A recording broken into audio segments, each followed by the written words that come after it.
for dirt road, another Friday night. With your friends by the fire looking so fine. I caught your gaze a couple of times.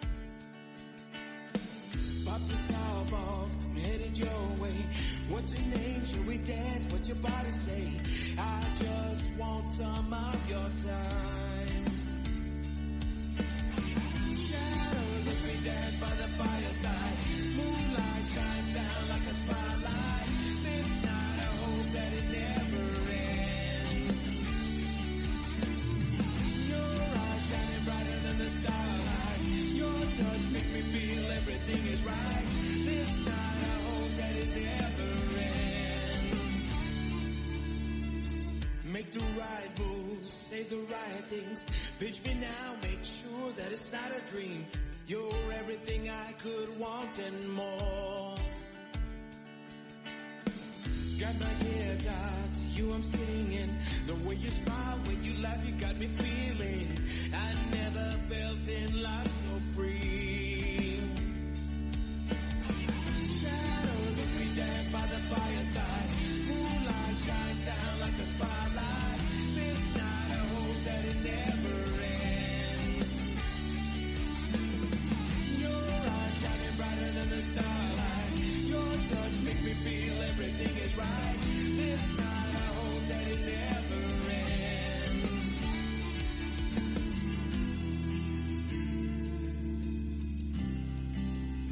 It never ends.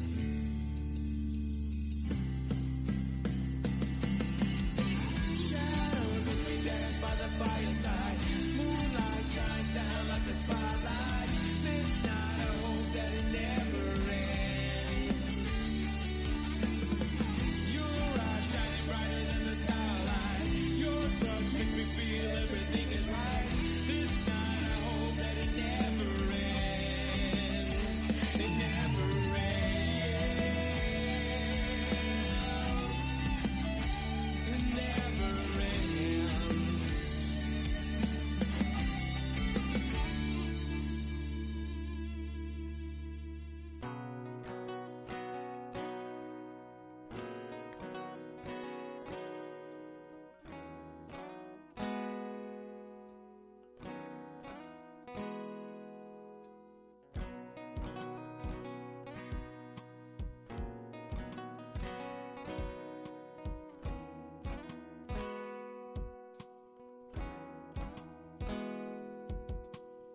Saw you turning on the dance floor under neon lights.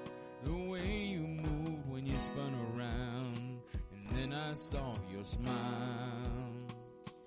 Lost my breath for a moment, wishing it was me, holding you upon that dance floor, spending time with me.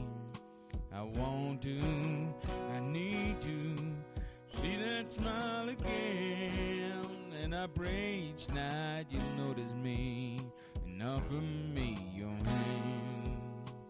Time, all I need is time, or you don't want it to.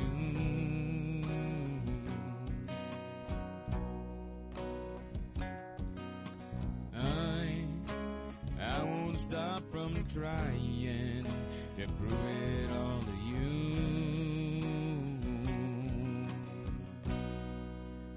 I can't get enough of your smile, and when you laugh, it drives me wild.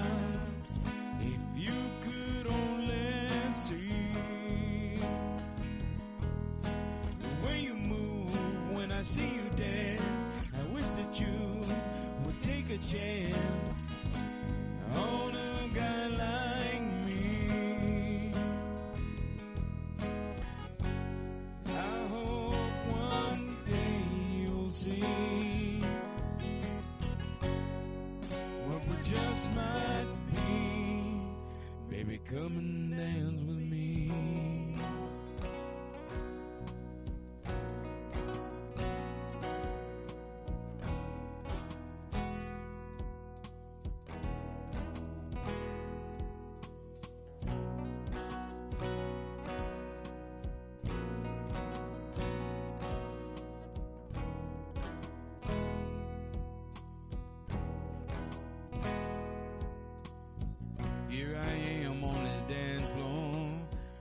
to see you again. Maybe this time I'll ask to dance with you. It wouldn't hurt to try. Wanna get lost in your eyes as you're in my arms, sweeping you across this hardwood floor. If it's just this time, I want to, I need to take you by the hand, and you'll see there's so much more to me. Soon you'll understand. Time, all I need is time for you to want it too.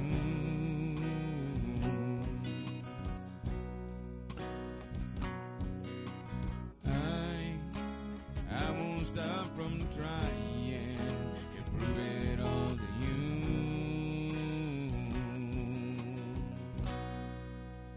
I can't get enough of your smile, and when you laugh, it drives me wild. If you could only see the way you move when I see you dance, I wish that you would take a chance on a guy like me. Oh, one day you'll see what we just might be. Baby, come and dance with me. Baby, come and dance with me.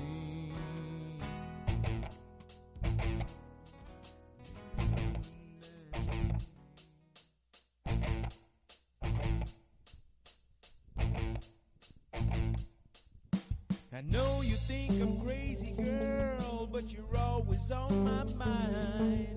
Your sexy ways and big brown eyes make my heart beat out of time. And every time you smile at me, you make me wanna be my best. There's a lot of pretty girls out there.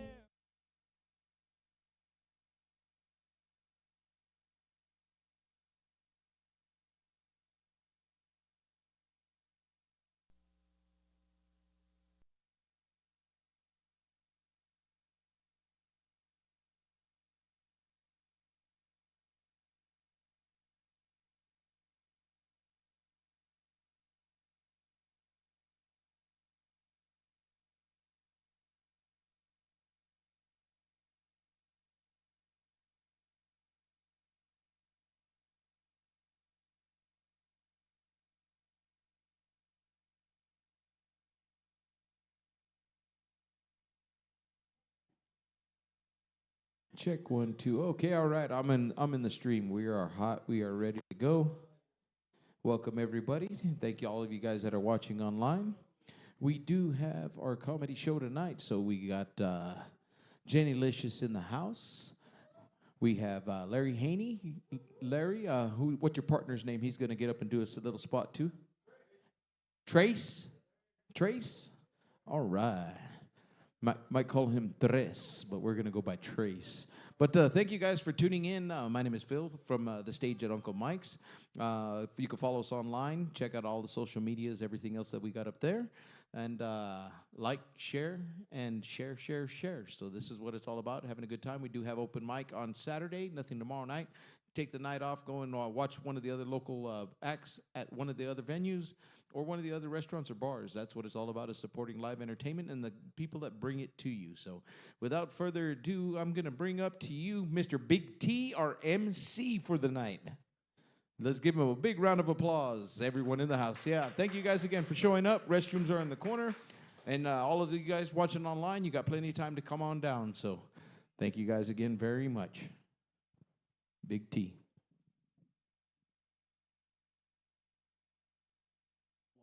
Technology. It's only behind just a little bit, Phil. No, I'm just serious. I'm just letting you know. So I was looking at this place on Facebook, and I put it in my pocket, so it's Facebook Pocket now. Let me turn this off. No, it's working. It's working. All right, all right. It don't sound right. There we go. There we go. Thank you, everybody, for coming out tonight to the stage at Uncle Mike's for our comedy show tonight. We're going to have a pretty good laughs out here tonight.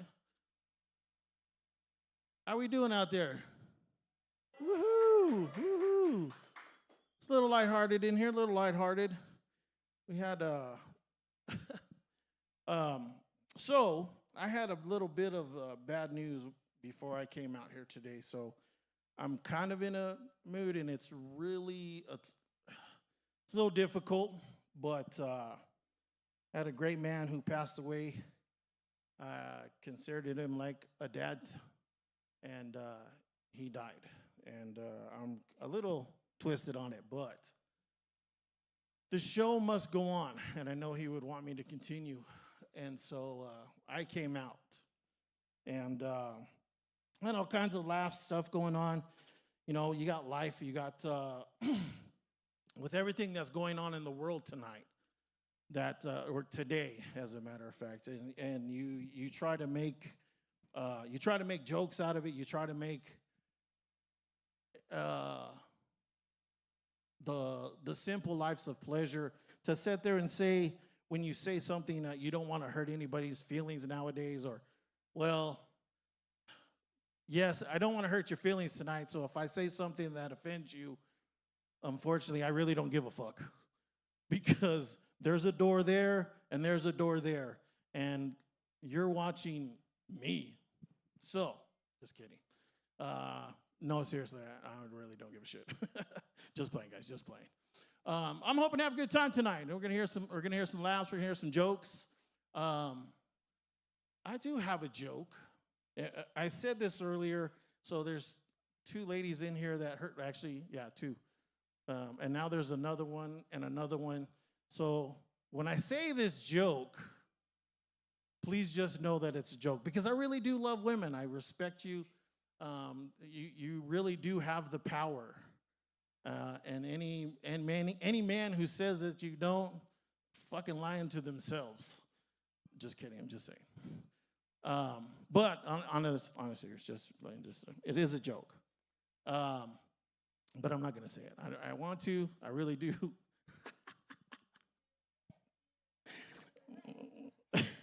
Okay, so here's a joke. All right. So why did God give women yeast infections? Anybody? No? So that way they know what it's like living with an irritated cunt too. Just kidding. I'm just kidding. But now, seriously, it is what it is. When I sit here and say stuff, like I said, it is all in fun. It's all in jokes, just kind of like, and the thing is, we can sit here and pick on everybody and pick on anything to sit there and say, what is another name for when a Mexican is arguing with a priest? Do you know? Alien versus Predator. Oh shit, I broke it. Sorry. It broke it. No. It's all in fun, folks. I want to welcome up to the stage our first comedian of the night.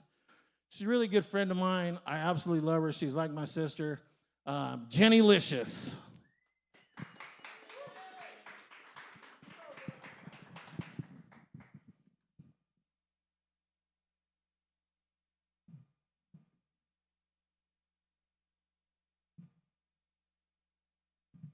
Hello. How's everybody doing tonight? Woo! I like her. She was the only other one that dressed up. I felt kind of redonkulous when I got off the truck. So thank you very much. And I told her when she got out of her truck too. But Halloween, man, I love Halloween. It's my favorite. I don't know. I love it. I think it has to do with my grandma. She, little Mexican lady, can't really speak English, and she used to love watching us all get dressed up and kind of, line up and get pictures, whatnot. But it was so cute because she'd tell us, to get the candy bags. Vamos a agarrar los bolsas para triqui triqui. That's what she would call it, triqui triqui. So, it was just really fun. You have those moments from your childhood, and you're just like, I miss that, and it just kind of sparks that little joy. But yeah, so she and my grandfather, they would sit down on the porch and pass them out and watch the kiddos. And so my uncle would take us, and we loved our uncle, my Uncle Shorty. He was so energetic, so hyper, like always in a good mood, ready to go to the park with us, ready to do everything with us. Well, reason for that, and we didn't find out until we were older. But yeah, he was a cokehead. And so that explains a lot of it. But we had fun times with him. But I wrote myself little notes. Let's see if I can see how my contacts are really killing me.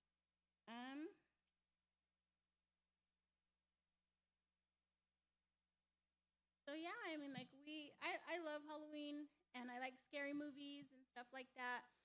I am the worst person to watch a scary movie with though, because I can predict it, and I'm that girl in the theater that's like, "Don't go behind there.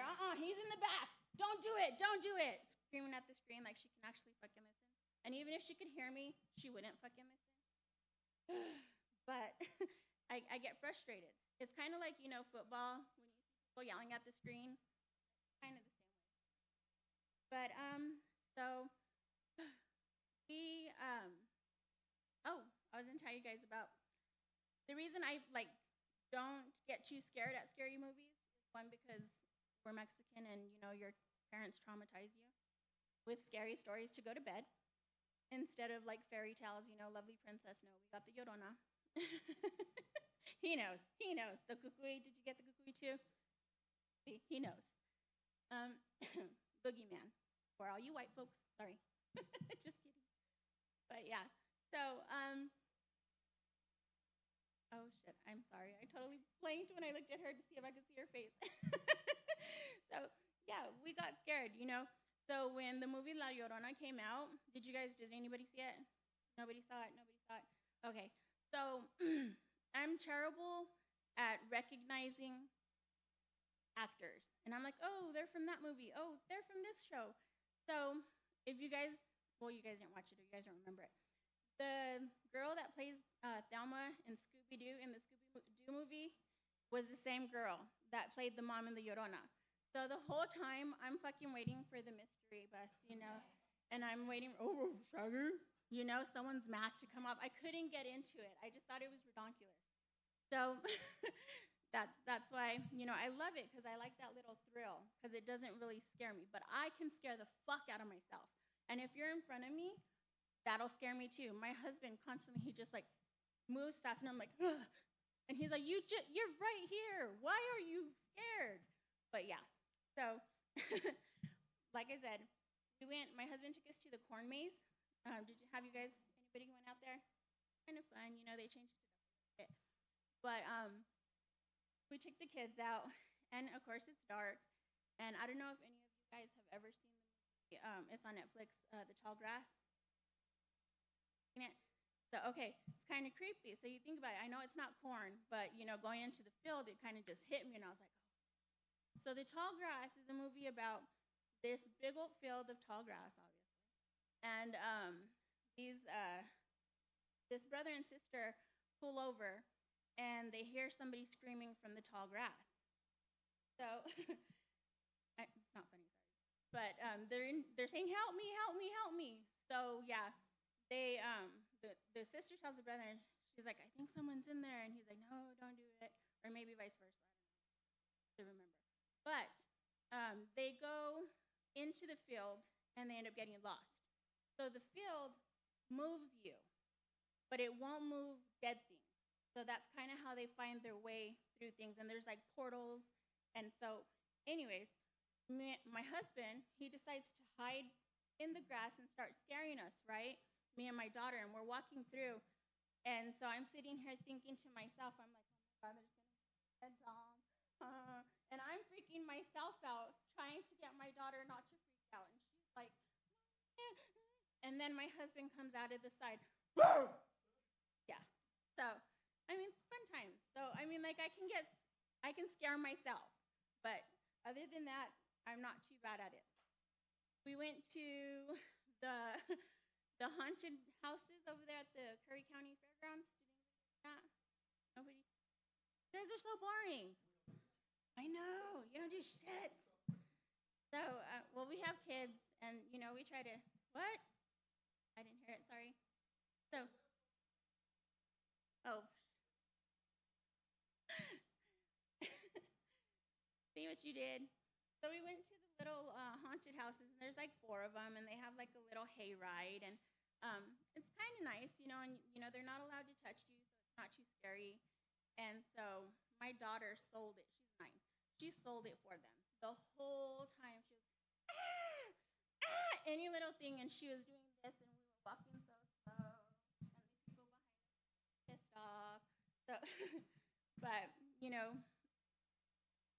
I was like, oh, yeah. So I told my kids, I was like, pretty much, just expect something to jump out all the time. So there was one time that I actually did get scared, though, because I have seizures, and they have blinking lights in there, right? And I didn't realize that it was going to affect me. I should know by now. I'm 38. I've lived all my life. And so I tell my husband, he's like, what's wrong? What's wrong? And I'm like, nothing, I have a headache. So I'm trying to go in. Everybody's screaming, overload, sensory overload. And so this stupid, little girl, kid comes out, walking like a crab walk backwards with that face, a mask from this scary person that was going around on TikTok forever. They're like, oh, yeah, if you watch it. So all the kids, I don't know if you guys remember that. My kid was certainly all obsessed with it. So she crawls out, and then, of course, because I'm trying, I have this eye kind of going blind. And, I've been injured my back a couple weeks. And so I kind of walk with, a limp now. Shadows.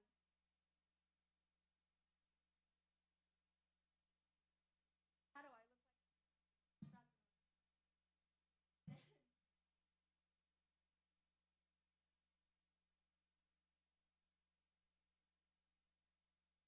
trying not. And my husband's like, that was our of the had a fun time. We make it fun. You know what I mean? Kind of scared me a little bit, but not because it was so.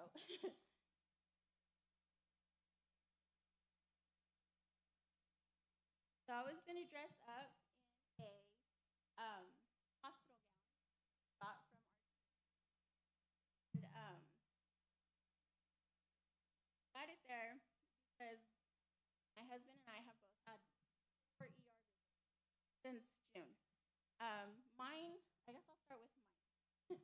I threw my back out, like I said, I hurt my leg. I slipped, my SI joint dislocated. That was fun. I couldn't feel my legs. So it's 1 a.m. I'm trying to get up to go to the bathroom, right?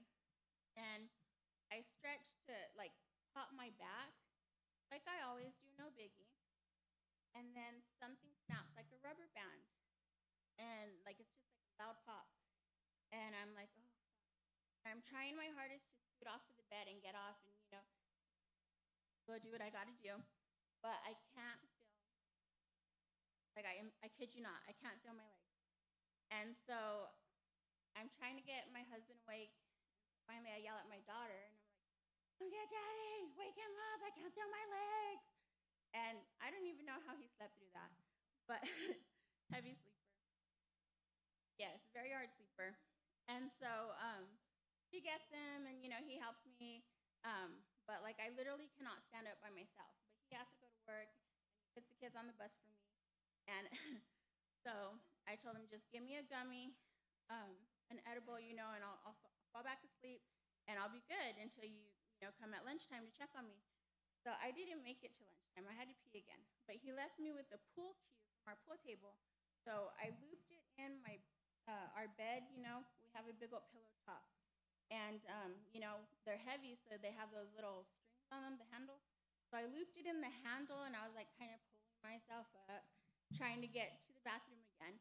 And I literally stand up, and I can't feel my legs, so I fall into a laundry basket that I had in front of my dresser. And I'm trying to crawl to the bathroom.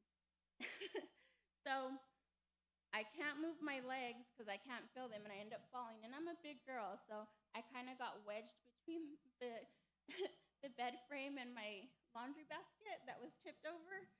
And so I'm kind of like, ugh. And thank goodness I had my phone, right here. And I get it, and I call my husband, and I'm like, I cannot get up. I have to pee so bad. Please fucking come and get me. I'm on the floor, and I literally cannot get off the floor. Made me feel so fucking old. I know you guys have seen those, help me, I'm falling and I can't get up. That was me that day right here. That was me. I was wishing I had that fucking necklace. Because, but I had my Andrew. So that worked. And so he comes, and I'm just like in my pajamas, I'm in a spaghetti strap, no bra, no nothing. I'm chill. And I tell him, I cannot move. Well, earlier that week, I had surgery, well, not surgery, but I had 2 ingrown toenails taken off of my left big toe. Yeah. And so that was fun, because I had a toe like about this big that was bandaged up. And, I was thinking, if I get my toes and I just scoot, maybe I can, wedge myself out. Yeah, didn't work. Sorry, I missed that part out. I left that part out. But, yeah, so I tell him, I can't move anywhere. I can't even use my toes to, scoot. I've already tried it. And I said, you're going to have to fucking drag me out. So he's like, okay, let me know what you do. So I'm on my belly, and I'm just like this. And I tell him, just pull my arms. Just pull my arms. So there we are, and he pulls my arms. Well, my damn spaghetti strap goes down, right? And bloop. I mean, and they're not big. You can see, they're C's. They're little. They're itty-bitty titty committee. So, and I'm okay with that. So I get rug burn on my nipples. And I'm like, fuck this. Do I want him to continue dragging me out? Or what do we do here? And for him, I'm already yelling all the time anyways, because I'm a girl and I'm Hispanic. But, he's like, what do I do? What do I do? And I'm like, I don't know. I don't fucking know. And so I said, you're going to have to get a sheet and just kind of roll me on it and drag me out. We'll figure out how to get into the car. So he gets a sheet, and I'm just like, roll it. And he's like, scoot your butt up. I was like, I can't fucking feel my legs. And so, you can't arch your back. You can't do shit. And so I'm screaming at him, and he's trying not to scream at me. And he's doing pretty good at it. But finally, after 10, 15 minutes, I'm like, fuck this. Call the ambulance. We're not going to get me out of here. And so he does. He calls the ambulance. Go to the hospital and everything. And yeah, that was a terrible experience. But so his heart attack, we'll go back to that one now. And this is a little TMI, but it's okay, because I know you guys have had it, even if you don't want to say you've had it. Get later on to the story. They flew him out of here to Amarillo. And can you give me my drink? Somebody, anybody? My drink? Sorry. No, I wish.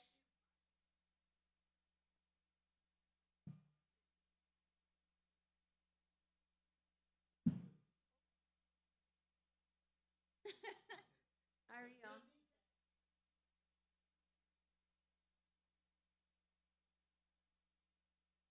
You can't see him because he has sleeves on, but my husband is tatted up. He has a chest plate. He has both arms done. He has, I think, the lowest one is he has his back done. He even has one on the back of his head. For me, I told my nieces and nephews got together to ask him who Mary was. But what it's supposed to say is hated by many. So I would tell the kids, go ask Uncle where he is and why she hates him. Like, what did he do? And they would do it. It was awesome.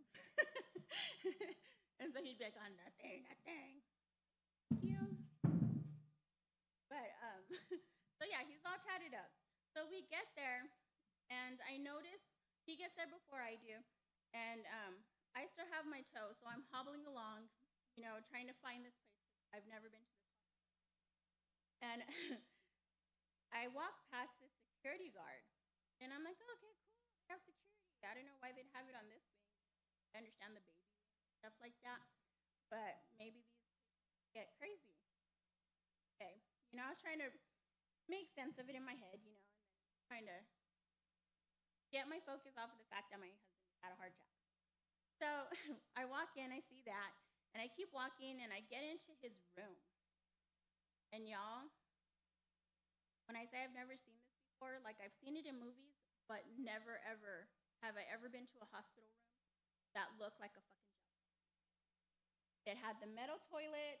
It had like no room for the toilet. It was just like the little fountain that you see on like 60 Days In where they make the hooch at, The, what is it called besides hooch? The, on somebody. Yeah, I like but anyway, so this little tank where you like wash your hands, and it's like, what the? And so I'm making fun of him, and I tell you, I mean, I call him Etch-a-Sketch because most of his tattoos are prison tattoos, and so they're, little lines. So I call him Etch-a-Sketch or Doodle Bear. And so I start talking shit to him, and I'm like, they have us in this damn pinta unit because of all your fucking pinta tattoos, all your gangster tattoos, and we're sitting here in this fucking room that looks like a jail cell, and y'all, this is where my TMI comes in. I cannot shit anywhere that is not my bathroom, my toilet specifically. I have 3 bathrooms in my room, in my house, and I only like to go to the bathroom in mine. So, on top of that, anytime I travel, my tummy gets upset, it happens. And so, I can't go. It's like I have stage fright. So, not only, okay, so when you walk in, it's the front door, the toilet, they had my husband, and open landscape. So, you have the windows from the hospital, the big ones, which of course no one's going to see, right? And then, because we were on what floor? I think like the 4th floor. 2nd floor, 3rd floor. And then, over the toilet, there's these 2 windows, and they have blinds to them, but you have to do it from the outside, but the inside, they're like storm windows with them trapped in. I don't know why they would have it like that. Again, I bitch him out because I can't get privacy. And so I start telling my nephew about this, and I'm like, oh, I'm so mad at your uncle. And so me and him are texting back and forth, and I said, you want to hear something funny? And he's like, yeah. And so I start telling him about my little issue. And then I tell him, I sit there, and the curtain, like I told him when I walked in, I was like, I swear they have hidden, like not hidden cameras. I swear that thing up there is a camera. What was it, a sensor? I don't know. It was something or other for the internet or something. That's what they said. That's what they wanted us. But I really think, I'm one of those conspiracy people because, you see all these things on TikTok where they're like in the hospitals and they notice that the person gets up and all that shit, who's filming it? I know there's cameras everywhere. I don't know. So I'm telling him, and he's like, just go, because he can go on the side of the road. He don't give a fuck. And so he's like, just go. And so, like, I sit there and I'm telling him, I can't. And so me and my nephew are going back and forth, and I'm telling him, yeah, he's telling me this, and we're telling him that. So then I start making fun of him. I'm like, gee, you nut. And I tell my nephew, I said, no, but he's white, so what would it be? And so I found him this little meme of this goofy little white kid that's like, gee, you nut. Really, like, kind of slow. I said, that's Uncle. And then we were, like, Googling back and forth, and I found this, like, little G.I. Joe that was all tatted up, too, pinta style. I was like, I need to get that for Uncle.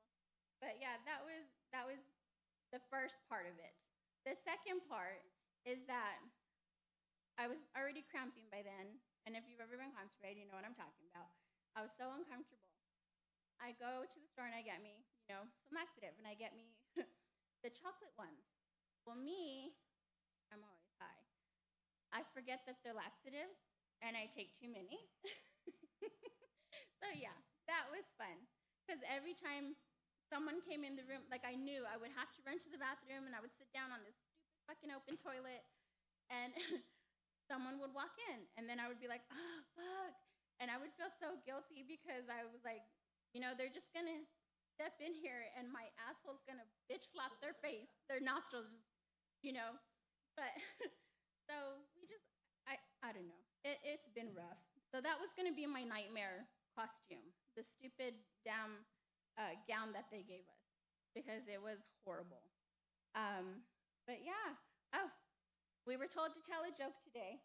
And so my joke is there's a husband and a wife and they're getting ready to go to a costume party, right? And the wife's like, no, I don't feel good. I'm a little tired. I'm going to stay behind, but, maybe I'll meet you there later. So the husband's like, oh, okay, I really don't want to go out without you, but just call me, if you feel better and if you want me to come home. So he goes to the party. She stays, takes a nap, wakes back up, and she's like, okay, I think I can do the party now. I feel a little bit better. So she's like, I'm going to go spy on my husband. I already texted him and told him I wasn't going. Like, us girls do. I can admit it. So she goes to the party, and she sees her husband. And she kind of sits back and watches him for a little bit, and he takes a girl out to dance, and then he takes another girl out to dance, and he's dancing with the whole fucking party. So then she starts to get close to him, and, they're flirting, and, of course, she's in her costume, so they don't know that they are who they are. It's loud. You can't really recognize the voice, whatever. So after flirting back and forth with him, she's like, well, let's go out to the car. So they go and they, do their thing. What does my aunt call it? The dance with no pants on. And so they come back in, still masks on, don't realize. And she's like, oh, well, it'll be fine because it's my husband. So she goes home and she's like, I'm going to catch him. And she lays down, pretends like she's asleep, and he gets in there. He's like telling her, hey, baby, I'm home. And like, oh, well, did you have fun at the party? And he's like, all right. She's like, did you dance? And he's like, no, I didn't dance. She's like, are you sure you didn't dance? Not even a single song? And he's like, no, I didn't dance. And she's like, well, did you meet anybody? He's like, oh, yeah, I met up with, Sam and Eric. And we went to the next room and played poker all night. But the guy that I let borrow my suit said that he had the best fucking night of his life. Waka waka. So, right? You get all into the story and then you're like, oh, fuck. And then you realize she's a cheater. But then what do you do with that? What do you do with that? Because she was going to go catch him, but now she's a cheater. Don't do it. Don't do it. Anyways, you guys have a wonderful night. Thank you so much for your laughs. Happy Halloween.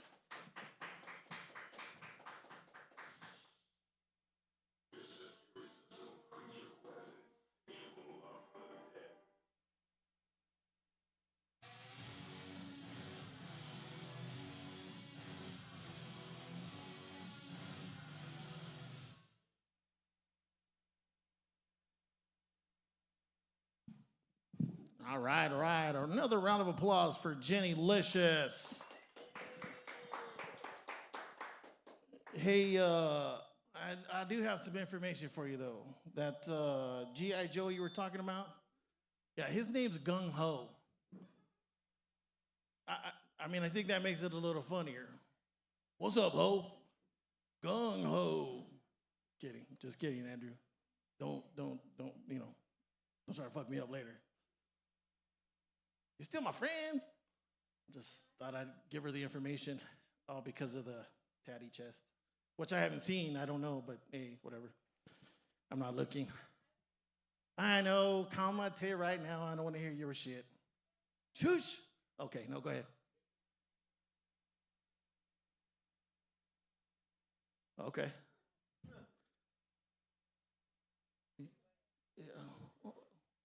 I assure you, I didn't ask if he had hair on his chest, ma'am. You can, with that too, right there. I'll treat it like I'm still in the Marine Corps. Even though they don't have this policy anymore, I still know, don't ask, don't tell. Just fucking let you motherfuckers know. That's for real. That's real shit. I do what I want. You ain't the boss of me. That's how much I love her, man. That's just our shit. We do that shit. all the time. You're not the boss of me. Yeah, fuck them. Feed them fish.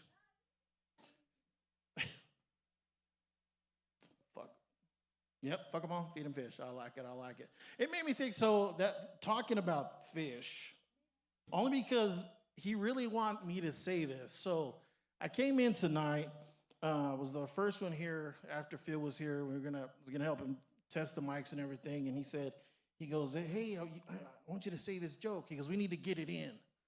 And I was like, okay.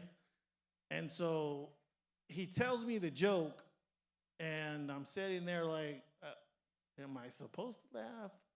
And so I tested it out before the rest of y'all got here with just a couple that walked in, and they laughed. So I'm going to say it because he asked me to.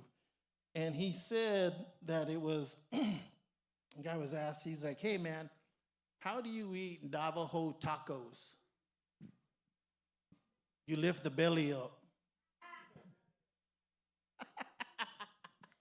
I thought it was funny. He won't, that's what it is.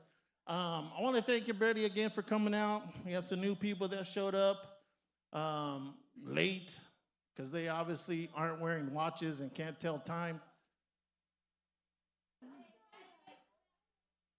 All three of them. They're just right here in their own little word. I don't know.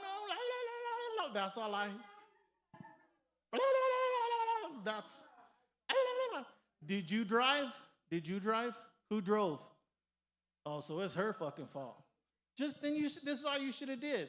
This is in unison, the both of you. Right there. And we know it's her fucking fault. Just saying. I just want to give a couple announcements.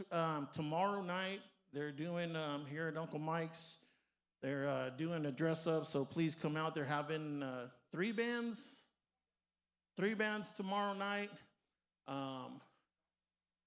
Costume contest, which I wish I could be here just so I could show you the Mexican version of Charlie Brown. It's Chewy. I'm gonna have the whole little yellow shirt, the black shorts, the brown shoes, but I'll be at work. Yeah, some of us gotta do that shit still. If I won the fucking lottery, then I'd be okay. I probably really would be okay. It might be gone in a week, but that'll make it worth it. Just say fuck it. But no, I have to work tomorrow night. This isn't my big money maker, being a comedian or doing, MCing. I'm actually a poker dealer at the Gin Mill Card Club in Farwell. You can make some money doing that shit. That's some real shit. But we also have, there's the one tomorrow night and November 18th. Is it Andrew? Andrew W. Boss. Boss Crew Tour. I'm not sure how bossy he is, but I haven't met the guy, so I don't know. But anyways, there's a couple things we got coming up. I know we got another one. So November 18th, tomorrow night, and open mic on November 2nd. November 2nd. Ain't that November 2nd? So why do y'all keep fucking telling me Saturday? November 2nd, motherfuckers. God damn. 5 of them, they were all Saturday. November 2nd. Yeah, but Tuesday's November 5th. Get your asses out there and vote. I got that shit over with. And the funny thing is I really did do this early because my grandma, who's 85 years old, wanted to vote. And she's a huge Trump supporter. And I know there's a lot of people that don't like it. Fuck you, I don't care. She doesn't really care either. But she wanted to vote, and so she left. I got to take a little break because she's gone now for a couple months, but because she lives with me. And so we went and voted. We did our little stuff. They gave us our little sticker, and I voted today, da-da-da. But, you keep hearing about it that, everybody, needs to get out and vote. So if you haven't already voted, go out, vote. It's November 5th. What day is that, folks? Fucking Tuesday. Who the fuck said Saturday, dum-dum? Tuesday. Fucking Tuesday. God, fuckers can't get their dates right and fucking days right. God. Anyways, so up next, I want to bring up Trace, who when he walked in here, he was wearing a Nirvana shirt, and I looked at him like, I don't know how old he is, but I'm thinking he's like, what, 19, 20? I didn't say, no. Who the fuck said I did? I wasn't saying Nirvana was bad. I'm simply wondering, how the fuck does he know about Nirvana? Because the only thing I've got is, he smells like Teen Spirit. Man, some of them teens, though, they be smelling, man. I ain't trying to kick it, but that's only because of my kid. But anyways, welcome to the stage, Trace.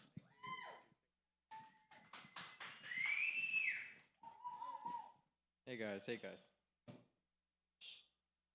So, being young is crazy nowadays. You gotta be so up to date with everything. You gotta be on your phone 24/7. Can't do anything. Can't do nothing. I'm at a weird spot right now. I'm 19, so can't talk to no one in high school. None of that.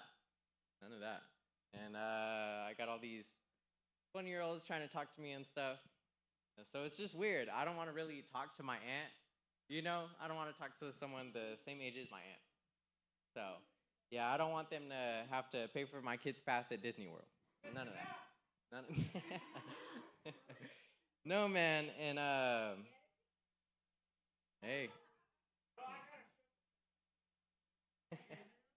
Hey, I'm taking that.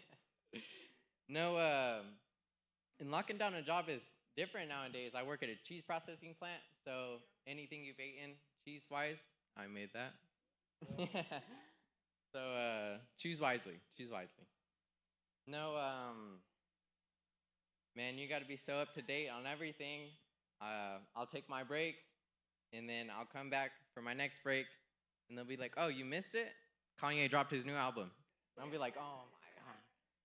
So now I gotta sit there for 30 minutes to listen to Kanye. Yeah, man.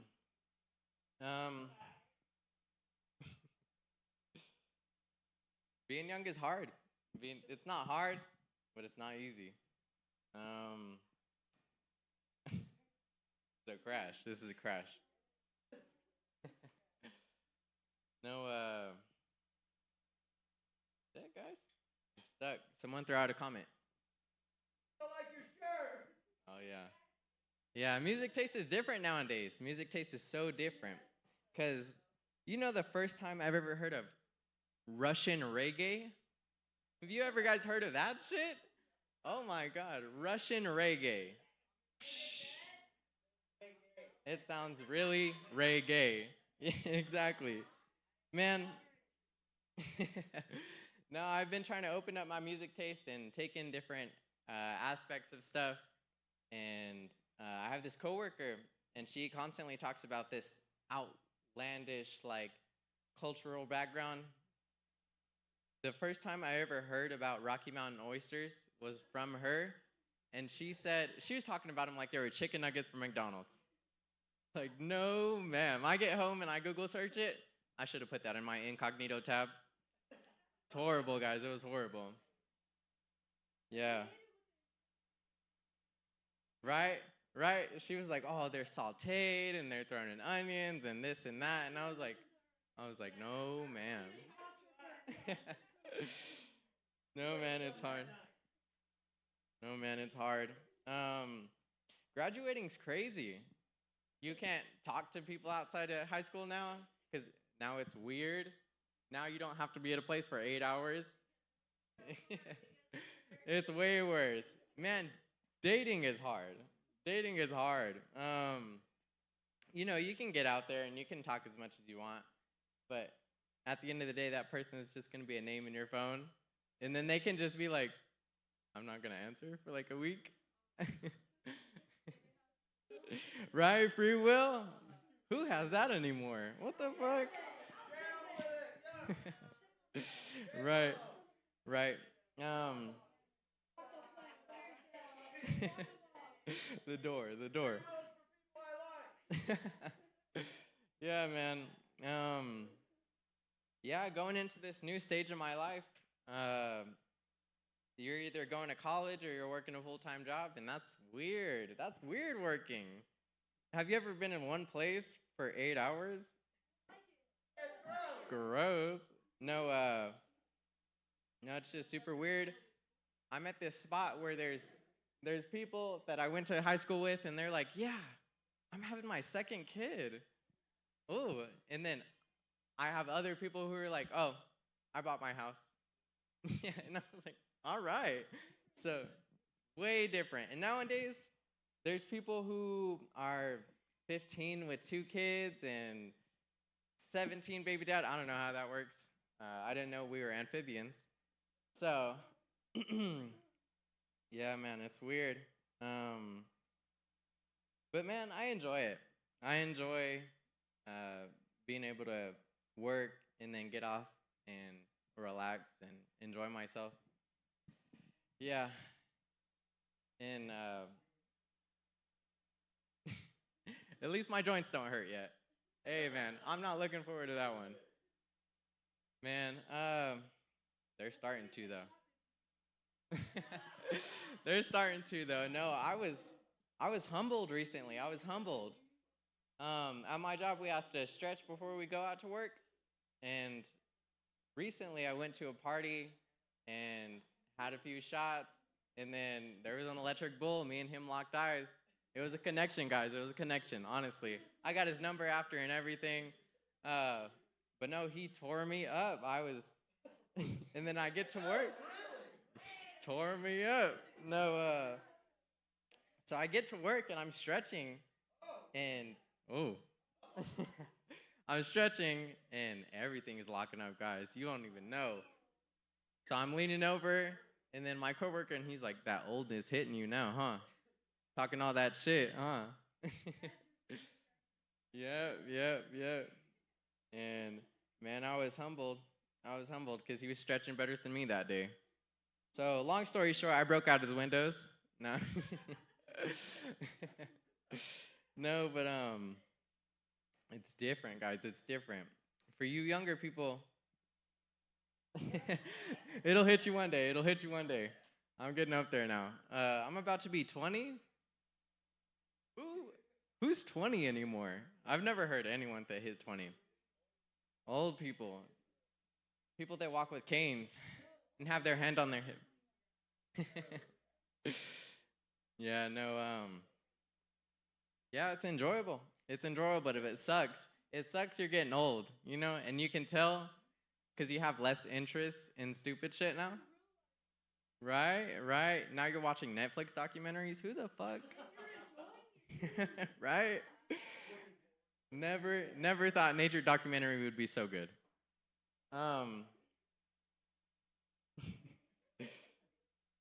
Yeah, man. Yeah, it's a difficult time. And now I got to pay for subscriptions?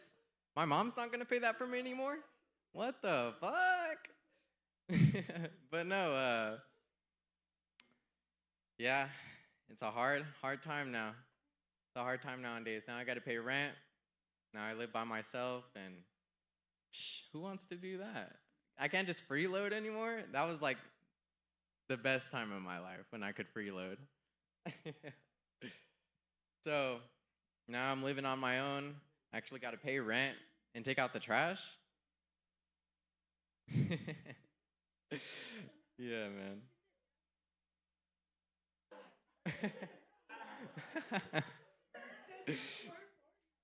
Yeah, man. Can't believe it.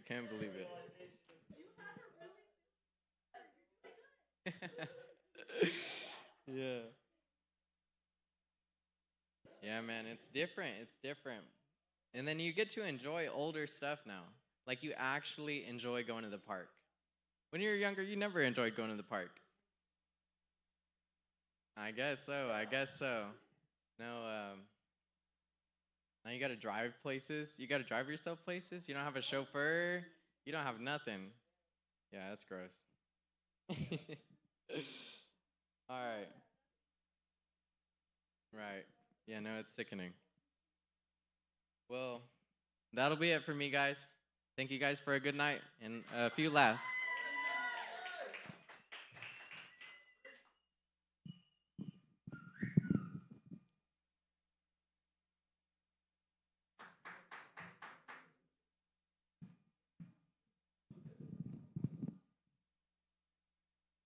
Youngster, shut your ass up with you feel old. What the fuck? Dude, are you kidding me? I'm fucking fat, dude, and I can say my fucking knees. Look, you see them pants? It's like, what the fuck? Hey, I can't help it. I'm 48, fixing to be 49. Well, I want to know what you doing. Not really, though. Commente. See, you started up a whole can of worms there, bro. Like, you know what? Don't ask, don't tell, but you said that shit earlier, and I'm all, you should have heard three words in one fucking sentence. Stop, no, and don't. I don't know what that dude did to you. Stop, no, and don't. I feel bad for you. Oh, he said it the other way? Fuck. He said, no, don't stop. That's fucked up. Oh, shit, dyslexia. You know, though, you brought something up, though. Here's the funny thing is, so you're 19, Trace. You're 19 years old, and my middle child will turn 22. No. Scratch that, 23 next month. And holy fuck, you sound just like him. Can I be a freeloader? What happened? Yeah. I got to pay rent. Oh, shit, I got to pay car insurance. Oh, I got a phone bill. Yes, motherfucker, it's called life. And welcome to it. It's just how it works out. But you know what? If it could work that way, be like, yes, I'm all up in there. Nah, I'd still hard pass on it. I've said this too before, though, because you sit there and thinking, like I said, I'm 48, I'm going to be 49, but you can't take it back and start all over, because if you do that, man, more than likely you're going to go direct the same fucking path, because you take it as this. You take it as the trials and tribulations have made me who I am. That's who you are. So it's going to make you what you are. But if you really want to, get back into that freeloader shit, I mean, there's going to come with some baggage with it too. So it really depends if you want it. You could go join the military. I'm just saying. I'm just letting you know, Trace. I'm just saying. I mean, they feed you, they clothe you, they pay you. Yeah, they do that too. Although I think, from what I hear, though, it's a little chillax now. That's what I'm hearing. But I'm just saying, I mean, apparently they can't yell at you because you get in your fucking feelings, which is bullshit. Fucking, you hurt my feelings. Shut the fuck up. I don't want to hear that bullshit. It's all bullshit. Exactly. But you can't do that in the military, though, because once you sign that fucking contract, you're fucking stuck. I mean, unless you do something stupid. I mean, whatever. But up next, guys, we got another comedian coming up. He's been on stage before. We're going to give a nice round of applause to RJ.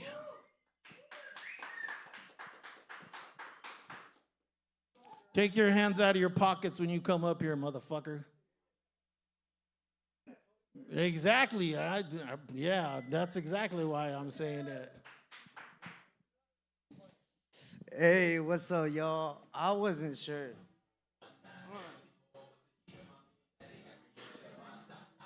Ya pa' qué, bro? I'm already up here.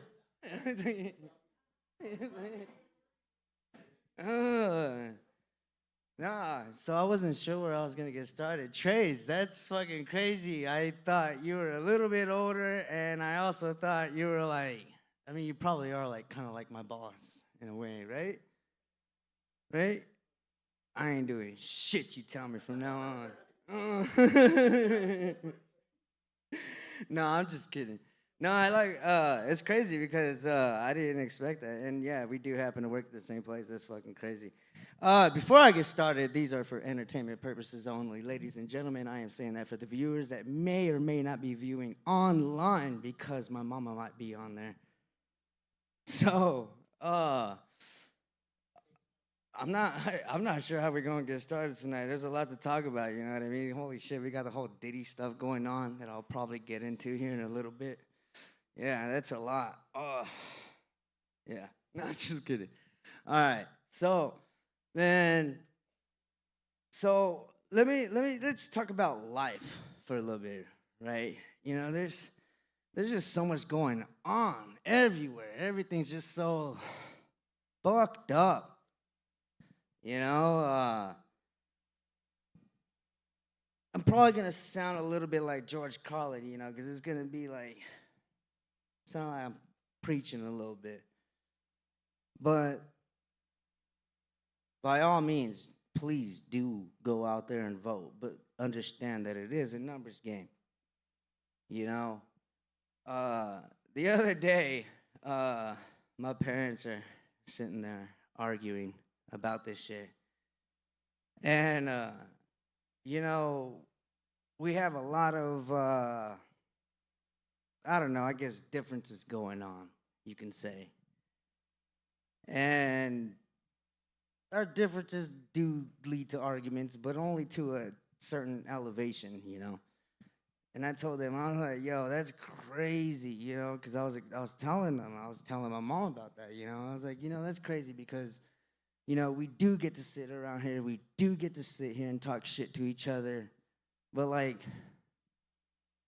we won't kill each other.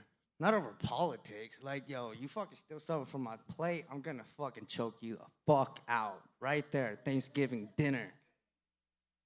With politics? Bro, we don't give a fuck. We know what we know what the bigger picture is, you know? Left wing, right wing. It's the same fucking bird, my guy. You know what I mean? It's all just one big fucking game. And by all means, participate, though, because it matters, you know? Like, I don't know who the fuck to vote for. Like, I'm fucking, like, for example, you know, one is, like, not okay with killing babies, right? Right. I'm okay with that. I don't want to kill babies, my guy. I don't want to be responsible for that. Like, you know, I'll just fucking let somebody else do that shit. You know what I mean? No, hold on. But the other one is like,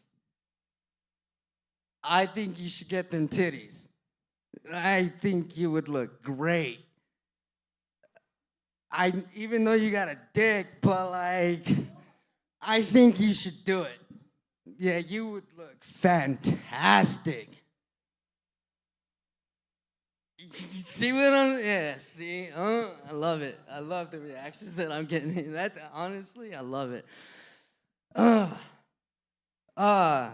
yeah, you know, like we don't argue about that in my family. You know what I mean? It's like we know, you know. And whenever you get to a certain age, Trace, like, yeah, you like start to understand these things. Like, it really is just about numbers. And I really do encourage the youth to get their ass up and go to fucking work. Jesus Christ.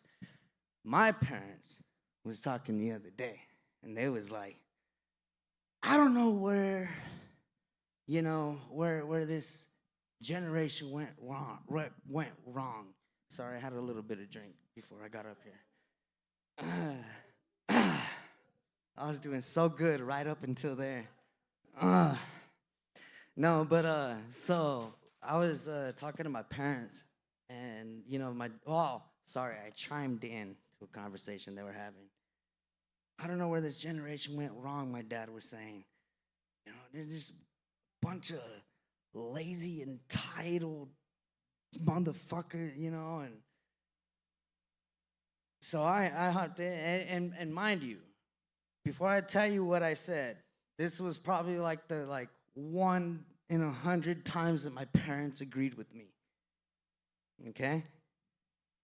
So I said, it's because a lot of people, my age as well, they spend a lot of time on their fucking phones, allowing a lot of different unlicensed professionals tell them what the fuck is wrong with them.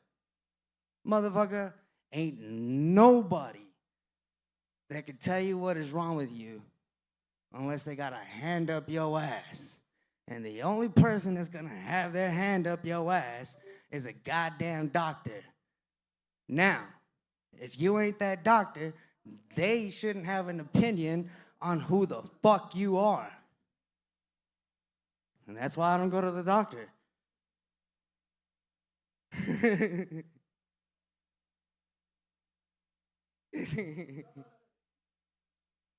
Hey, look, listen, I think that's the only way they can get to know you. You know what I mean?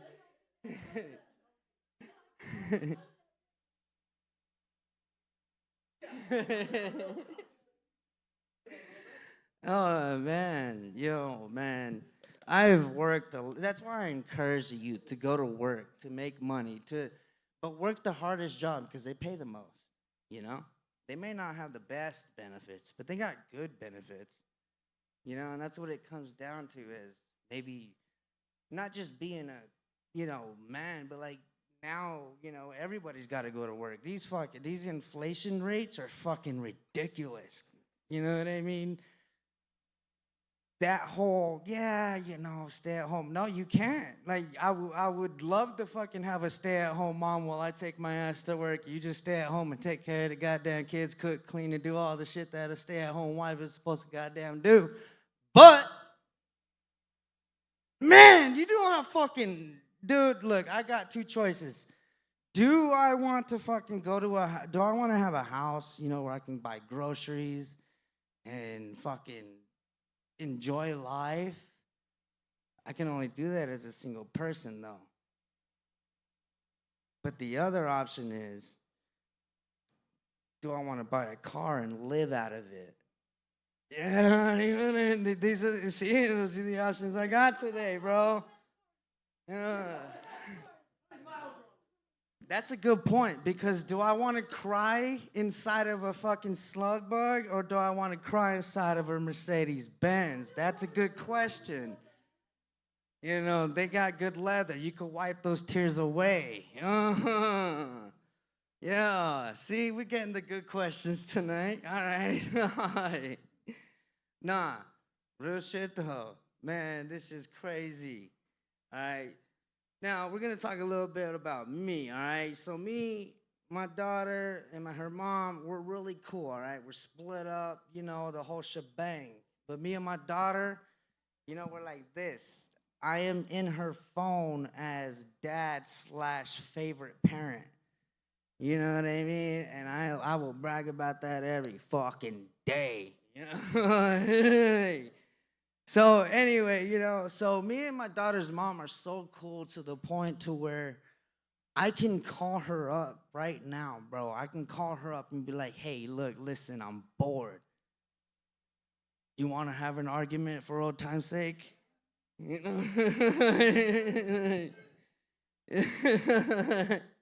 ass. No. You understand that term. Nah, so anyway, so she called me up a while back, and she was like, hey, I got such and such going on. I'm joining the military. Do you mind coming out and helping? She lives in California, by the way. She was like, do you mind coming out? And I was like, well, because we do talk, so she already knew my job situation, and I was like, well, I just got this really good raise, what do you want me to do about that? And she was like, well, see what you can do. You can't figure it out. You can just come down here, you won't have to work, So a stay-at-home wife was looking kind of a good job, you know what I mean? like, I'll be a stay-at-home wife, you know what I mean? What? So, hey, I did a damn good job, and I still drank. So, I talked to my job, and they were like, nah, we can't let you transfer. And I was like, why the fuck not? And they were like, well, because you got too many occurrences. And I was like, but in the past, you guys let it go because I'm such a fucking good worker, breaking my back and showing up and being here when the fuck I'm not supposed to be, getting my overtime approved because you motherfuckers don't want to get the work done and I do. So what do we want to do about that? And they still didn't want to let me transfer. So, so I was like, all right, here's what's going to happen.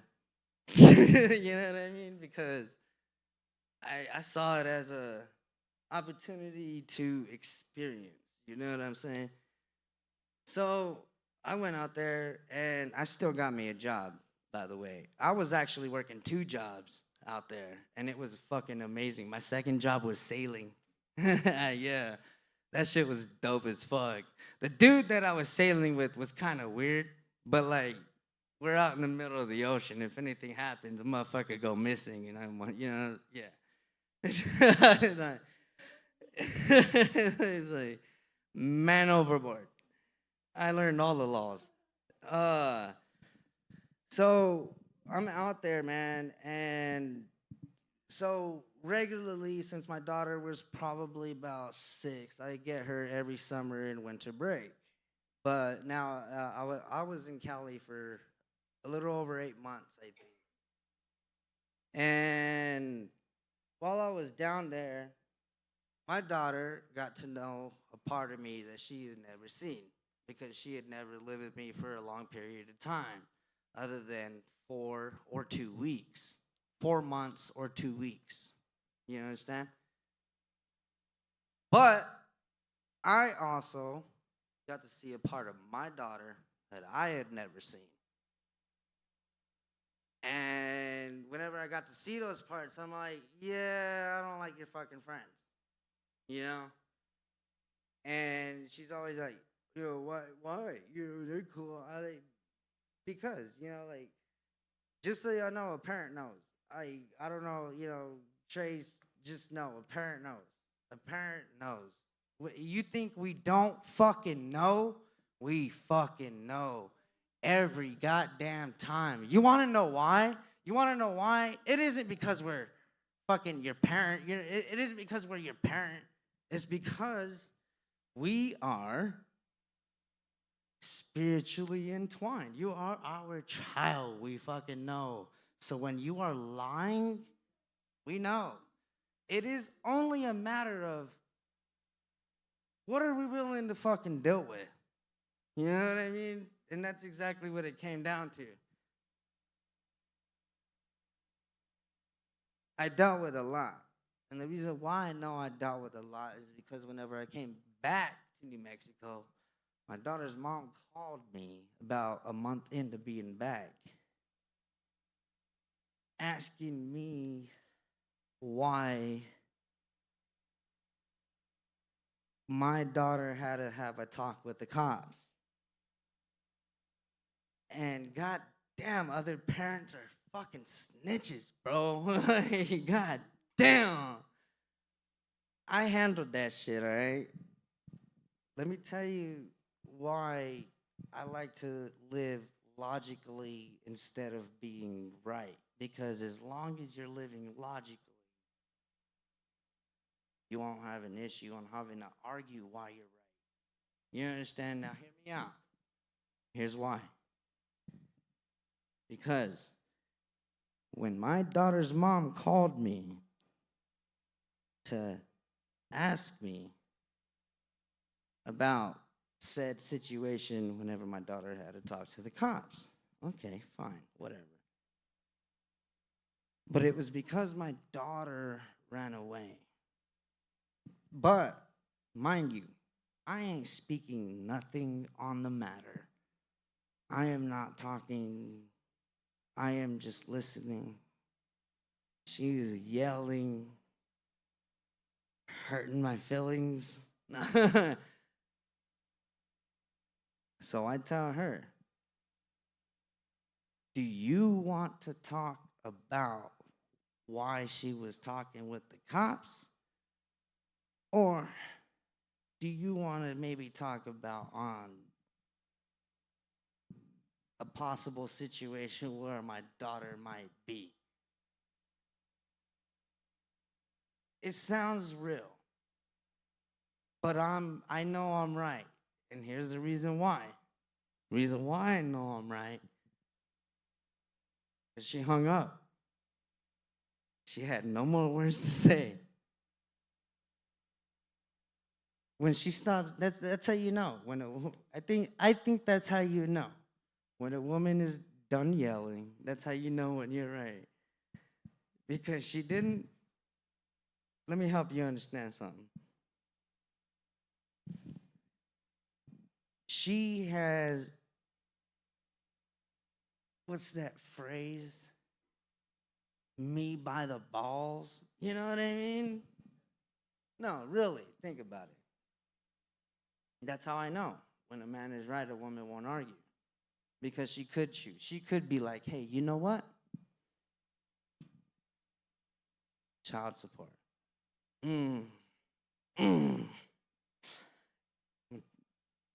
We're going to get into the government here in a little bit.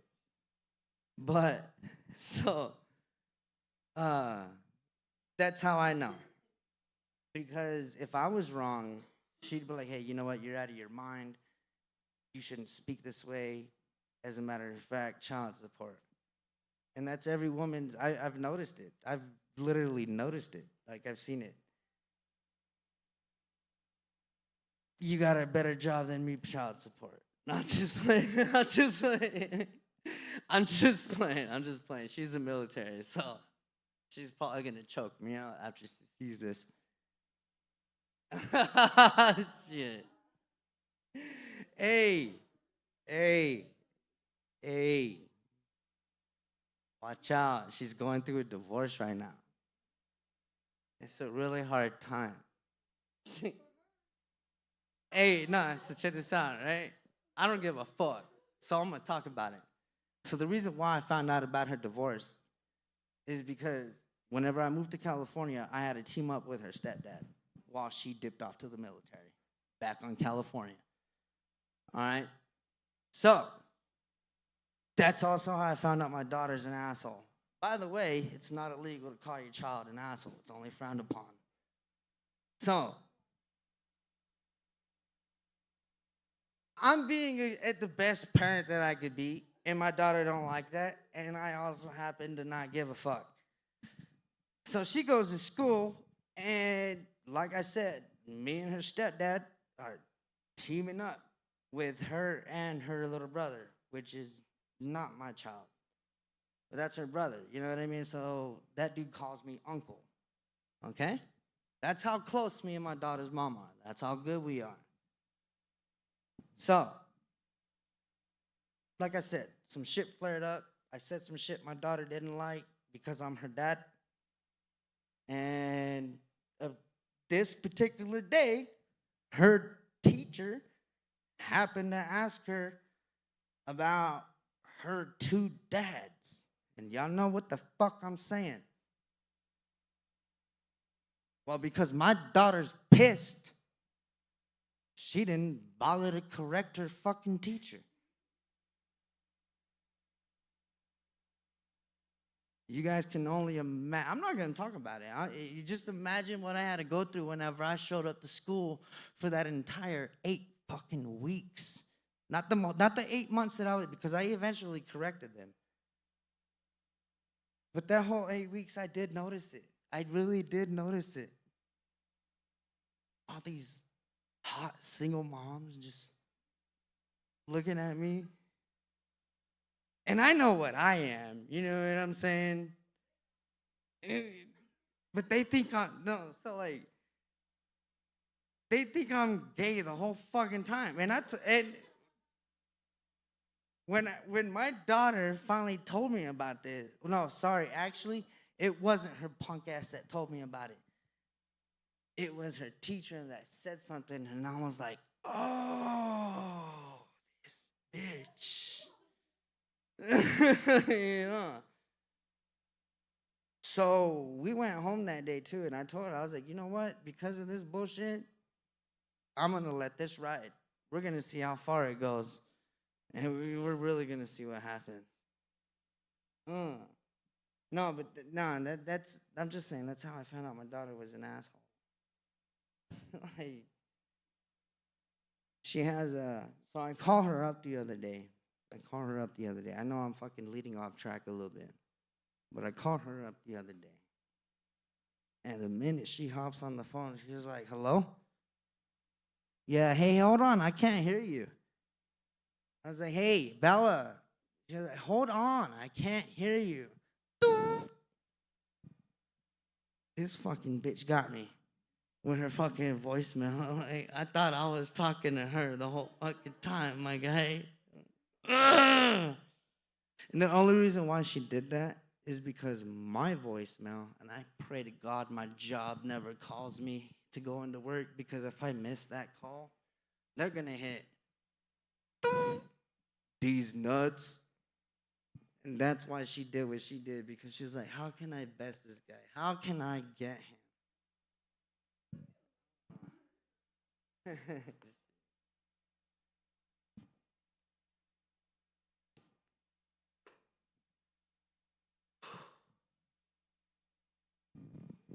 That is not vodka, sir. That is cognac. I do not do vodka because it makes me sweat like I'm doing ecstasy. Oh, no, that's water. That's water because of the cognac. No. Oh. I remember once upon a time in my life where I would do that. But oh my God, no. I'm ancient now.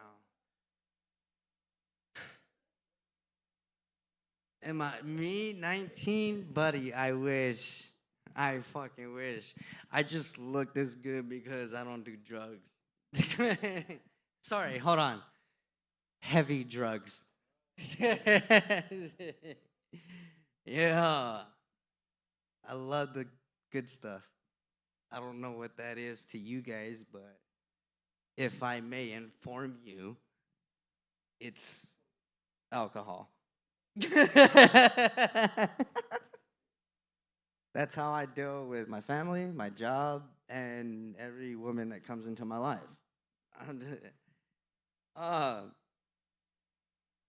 So, we're going to talk about shrooms for a little bit. Okay? Okay, so I was at this Halloween party in California, and whenever I showed up, it was my coworker that invited me, and she's about like 50, almost 60 years old. And whenever I showed up, she's dressed as a clown, and she puts her hand out, and she has 5 little chocolates laid out. And she goes, hey, do you like edibles? I was like, yes, I love edibles. And then she did like this. And whenever she did like this, I did like this. And whenever I did like this, she did like this. And whenever she did like that, I was like, what's the problem? And she was like, those are mushrooms. And I was like, do you got any more?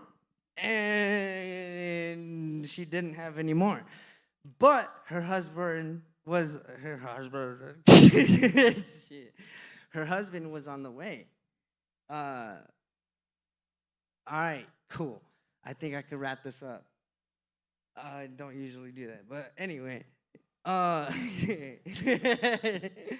So he does show up, right? And whenever he shows up, he gives me a joint. He hands me like a little tiny nugget of weed, and then he hands me a handful of mushrooms. So I put them in my wallet because I didn't have nowhere to put them because I'm at a Halloween party wearing a fucking purge mask that lights up. That's it. Because I'm in California. I wasn't prepared. It was last minute. I'm trying to just work and collect money while I'm getting money. You know what I mean? And so, those chocolates started kicking in, and here's whenever I started knowing they're kicking in, because I start processing everything that happened. Whenever I showed up, it was a bitch that dressed up like a witch that was dressed up like the white witch, you know, the nice little cool one, and then one that was dressed up as your traditional green witch, you know, with the green face and shit. And they're all like, hey, try this, try that. And the things that they would try this and try that were like your vodkas mixed with Skittles, but like put in custom bottles that had tape and written with poison and da-da-da-da-da. Well, whenever you're on mushrooms, those kinds of things start fucking with you, all right? Well, I'm really fucked up, my guy. And so I decided to sit myself down in a corner. And this really, really hot chick sat next to me. And she was like, hey, do you want to smoke a joint? I was like, yeah, I don't got a joint. You got a joint? And she was like, there's some in the bathroom. Ironically, there really was some in the bathroom. It was a dope-ass Halloween party, okay? I actually got the snaps to fucking prove it. Anyway, so we go to the bathroom. There's no joint. So we find a fucking bong. And we find the weed that the dude fucking gave me. It was destiny. And I also find the mushrooms. And I decide to eat those mushrooms while I'm chilling with her. But anyway, while we're chilling, smoking, chatting, time goes by. And I said, hey, you're really cool. And I'm really sorry I have to ask you this question. And she goes, what? I said, are you real? And she goes, what do you mean? I said, I'm not going to lie to you. I ate a lot of mushrooms, and you're dressed like a fairy, and they're fucking witches, and I drank this potion earlier. I don't think you get what the fuck I'm saying, but are you real? And she was like, shit, baby, I'm 110% real. I was like, that's all I needed to fucking hear, and that's my fucking time for tonight.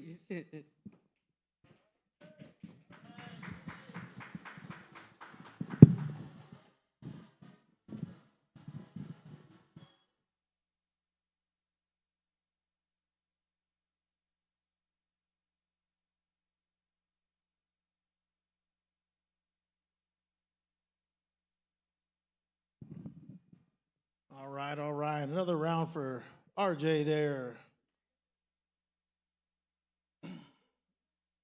That sounds like a fake ass golf clap over there. Fucking do it again. Come on, honey. All right. All right, all right. Well, this is interesting. Hey, Phil, you motherfucker. Don't tell me shh. Yeah. How did this get up here? There's something about this, folks. So the last time we did a show, somebody decided to put so we had a TV screen up here. And I was sitting there telling jokes, and I was trying to figure out who the fuck put this TV screen here. Has got this whole dude's old little setup here. He's not here tonight. His name is Jennilicious. And I'm sitting there reading that screen, and I'm all thinking, who the fuck wrote that shit? Because there was shit saying that I didn't hear. I was like, what? Holidays and da-da-da. And I was going off. Anyway, so a little bit later, Phil decides to put a picture of a pic, but it was pink with a dick on it. And then he said that it was traced. I said, what the fuck? I thought it was funny because I said those would be the world's smallest tweezers with the smallest Sharpie I've ever seen, because it was Sharpied on there. But I've been up here 3 times now, and I found this pic up here. So, subliminally, because we've been hearing about being taken advantage of by Trace and kind of whatever the fuck RJ was saying, which was weird, and I'm confused. I think, does he work for you? Is he? Yeah, I'm sure you're getting tested. I'm sure you're getting tested. I don't want to know. I didn't mean what the position was. I just, does he work for you? I mean, that's a whole nother, you know, what the fuck? But, yeah, I'm just, you might be careful when you go to work tomorrow. I'm just letting you know. You're not going to listen? I got $20 says you do. I'm just saying, because then you might not have a job. He was talking about, you know what? It's funny that RJ was sitting there talking about California, because I have some pretty good memories of California when I was stationed out there at 29 Palms. Not the best placed. It's kind of, you know, all fucking desert, and it's so weird because it's hot as fuck during the day and it's cold as fuck in the morning. Like, it's just weird, especially if you're on the field. You can be out there, it's 118 degrees. 12 o'clock in the afternoon. By 3 o'clock in the morning, it's 39 degrees. What the fuck? But that's just the way it worked. I had a pretty good time out there, though. That was you know, the Marine Corps, you know, we got to blow shit up. I mean, I was a tow gunner, which was a tube-launched optically wired guided missile system. It's basically a tank killer. And that's what I got to do for my MOS. I had fun doing that shit. Appreciate that, thank you. And you know what? You got to get ready for next month too, because Marine Corps birthday is November 10th. So you're gonna have Marines all over the world celebrating. And I know they've already started. It's our birthday. It's our birthday, because it is. Fun fact. The Marine Corps was born in a bar, Tun Tavern, Philadelphia, Pennsylvania, Tun Tavern. It's not actually, and the shitty part is it's actually shut down right now. It's not even, it's just a sign. There's just a sign there. You can go take a picture with it. It got burnt, but they're talking about building up a new one. I don't know. That's what they're talking about. We're sitting there, and so the drinking that RJ was doing, that's baby level shit right there. He ain't got nothing on us, bro. I promise you. I'm telling you. Letting you know. Up next, folks, we're going to have Gio coming up to the stage. He's our next comedian for the night. Gio to the stage.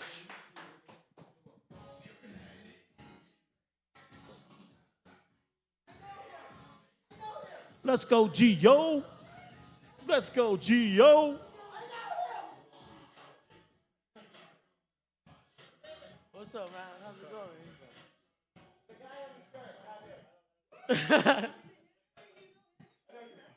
Yo.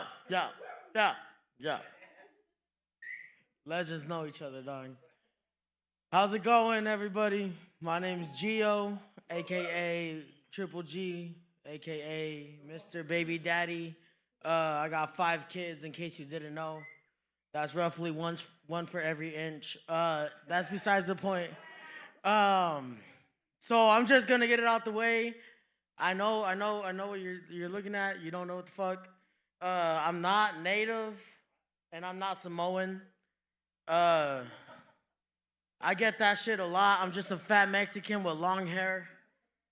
That shit, it happens a lot more than you think. I swear, next time that somebody, man, there was this one time that somebody walked up to me and they were like, "Excuse me, are you native?"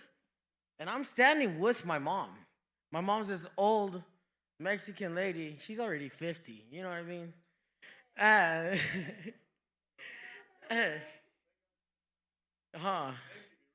No, but she says there and she was like, "What the heck?" And we're looking at these melons, or these cantaloupes, not antelopes. Antelopes are the ones that run in the wind. But we're looking at these cantaloupes, and she walked up to me and she was like, "Excuse me, are y'all native?" And I was like, my mom already about to pull off the chancla, and like, "I got this. Why, yes, we are. She's like, what makes you native? I was like, in all the ways that matter. I can tell when it is raining. I can hear when the wind blows. And I season my food until my ancestors tell me to stop. And she was like, oh my God, thank God. I got a real native question. I was like, well, yes. Ask away. And she was like, so how can you tell when the melons are ready? I was like, what the fuck? And I had to walk away and I had to think about this because if my next answer is really gonna determine on whether she'll go with it or not. I'm like, well, yes. What you do? You walk up to this melons and you lean in very close. Are you ready? And she leans in. She's like, what they say? I was like, they did not speak. That means they're ready. And she was like, oh my God. She's like, what if they tell you they're not ready? I'm like, you should probably go to the doctor because you're hearing things. Bitch, I'm not native. I'm a Mexican. She was like, oh my God. Why would you do that? I was like, why would you assume? The fuck? I'm trying to find some melons for my 5 babies. Get out of here. No, but I born and raised in Clovis, guys. You know what I mean? The fun city. Sin City of New Mexico. You know what I mean? Little Juarez. The do not go there land. I was born and raised there. Really didn't get to do a lot. Went to Mexico for a little bit. Got deported. Wasn't my fault. Yeah, shit. My mom gave him to me. Basically, she said, "Here, take him." No, but we went to Mexico for a little bit. Moved to Minnesota for a little bit. That was crazy. Growing up, we used to wake up to just gunshots at our house. Just doo, doo, doo, doo, doo, doo. You don't belong here. And then, let's go, Willie. I'm like, damn, I'm only 7. What the fuck did I do? My mom was like, well, you heard him. We don't belong here. We should probably go back. So we came back to the land of entrapment. A lot of people like to call it. Land of entrapment. This is clearly the land of entrapment because if you come on vacation, you won't leave because you got probation. Shit, you follow a penalty, then you catch a felony. It's some bullshit. That's how we ended up here. We were supposed to go back to Minnesota, and it just never happened. They were like, Uno reverse card, bitch, you're staying.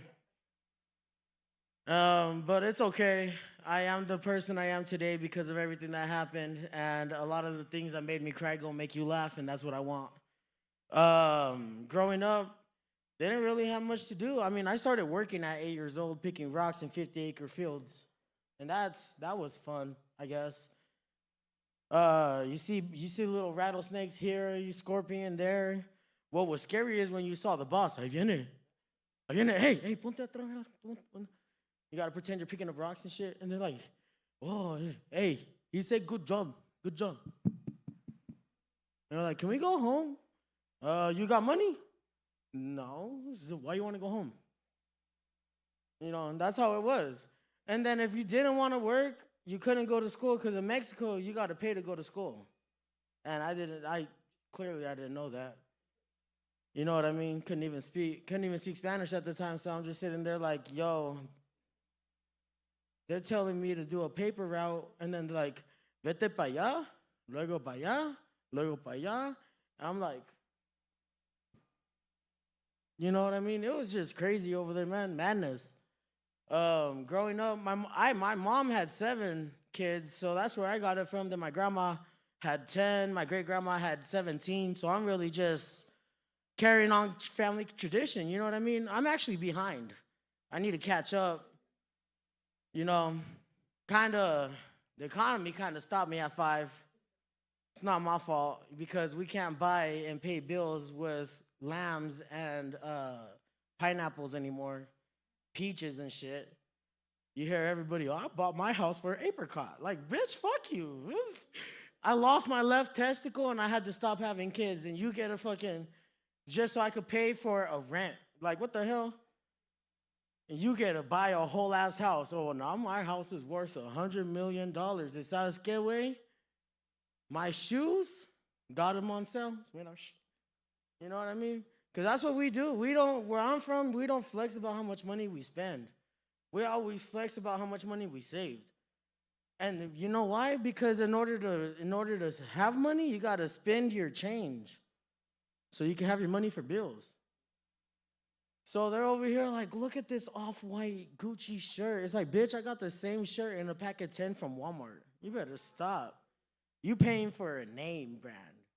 I'm paying because it fits.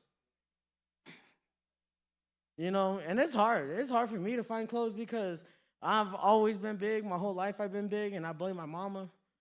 I'm telling you because, like, okay, so growing up, my mom used to give us, like, breakfast. You know what I mean? And we went to school and ate breakfast. So she gave us breakfast before we would go to school and have breakfast. And obviously, we didn't have to eat it unless your mom is my mom. Then if she made it, you better fucking eat it. And then if you go to school, you better fucking eat it. You know why? Because you don't know when you're going to eat again, just to come home and eat again. But growing up, you saw the change, you know what I mean? At first, it was just an egg on a fried tortilla. You don't even get a plate. I saw the difference. I was like, damn, what the fuck? She's like, mira, look, here, don't make a mess. The tortilla is your plate. And then it was fried tortilla and egg and some beans on a plate. I was like, okay, we're getting fancy.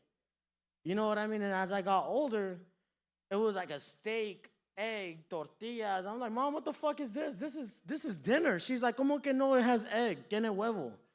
It has egg. Eat it. It's breakfast. I'm like, okay, fine, fuck it. So I would eat it every day, and then I would go to school, and I would eat every day. I was fat, you know what I mean? And that wasn't my fault because I liked food.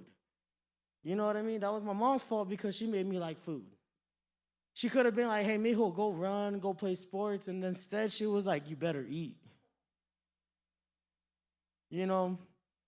But that was it. Just that was a little bit of like my background, like just where I come from. You know what I mean?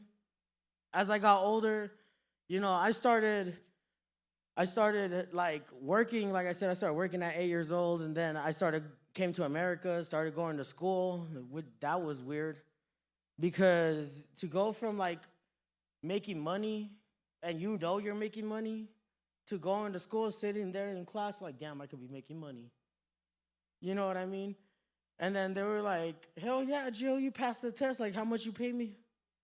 How much do I make for this test? It's like, well, you got a good grade. Give me vale, verga. What the fuck? I want $20 right now.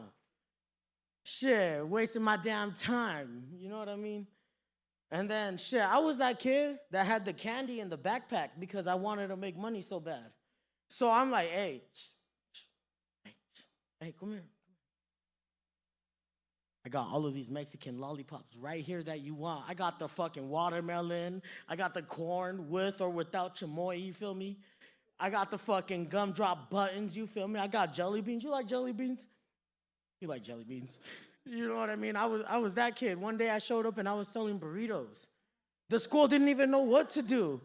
I was like, yo, I got these breakfast burritos here, $3. And they said, $3? The fuck?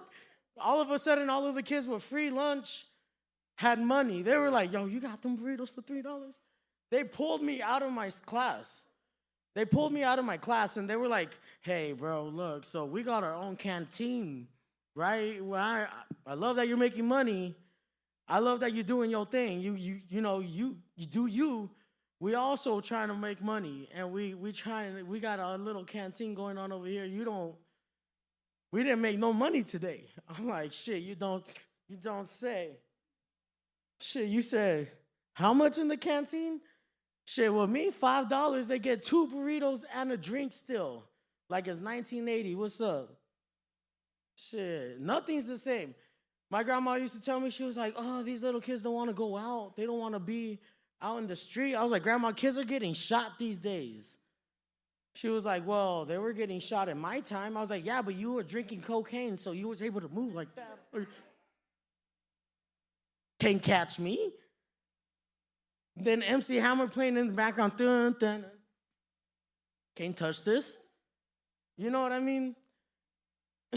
And then when I wasn't allowed to really watch TV, I wasn't allowed to do things, so I started doing like making my own voices, like fucking like imitating people, you know what I mean? And I used to do it for fun. Whenever I got with my girl, that was one of my favorite things to do, you know, because I like making people laugh. That's the reason why I'm up here. I like to see people laugh. You got fucked up teeth, just laugh with your mouth shut. But it got too far one day. As I got older, I realized how there's a time and a place. I was around 19, still a kid.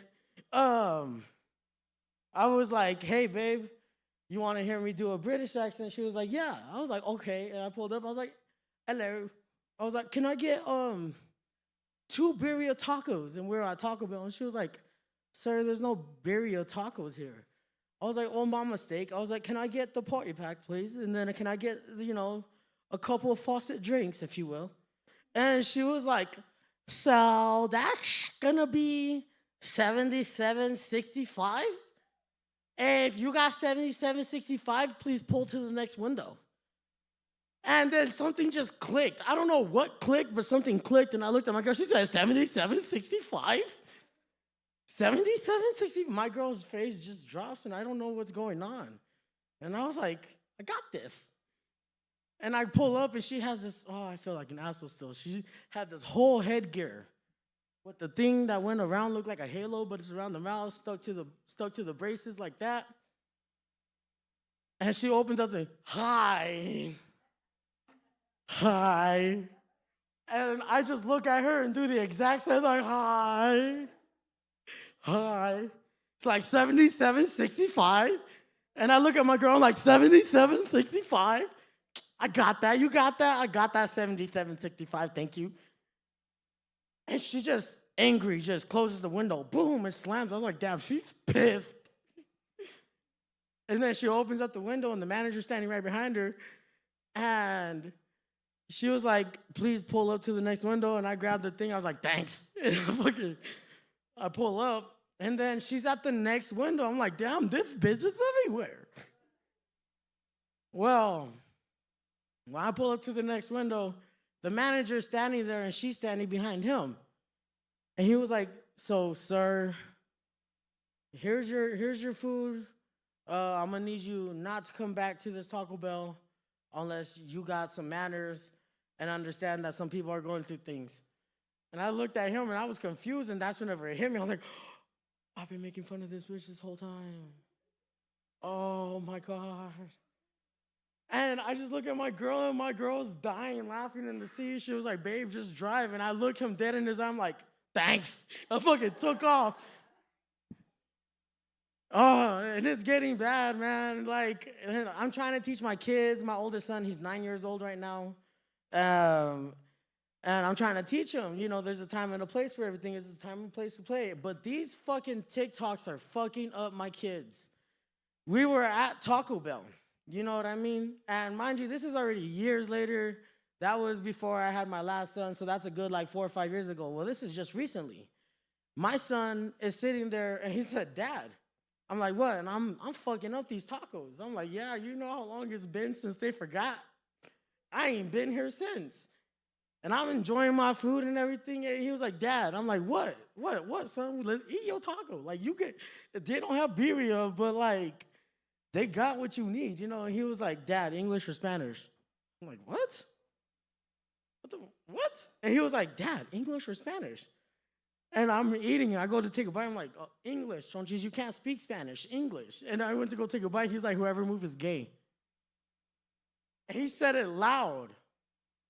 And I'm just sitting there, and I look around, and people are looking at us, and they're angry because he said that shit loud.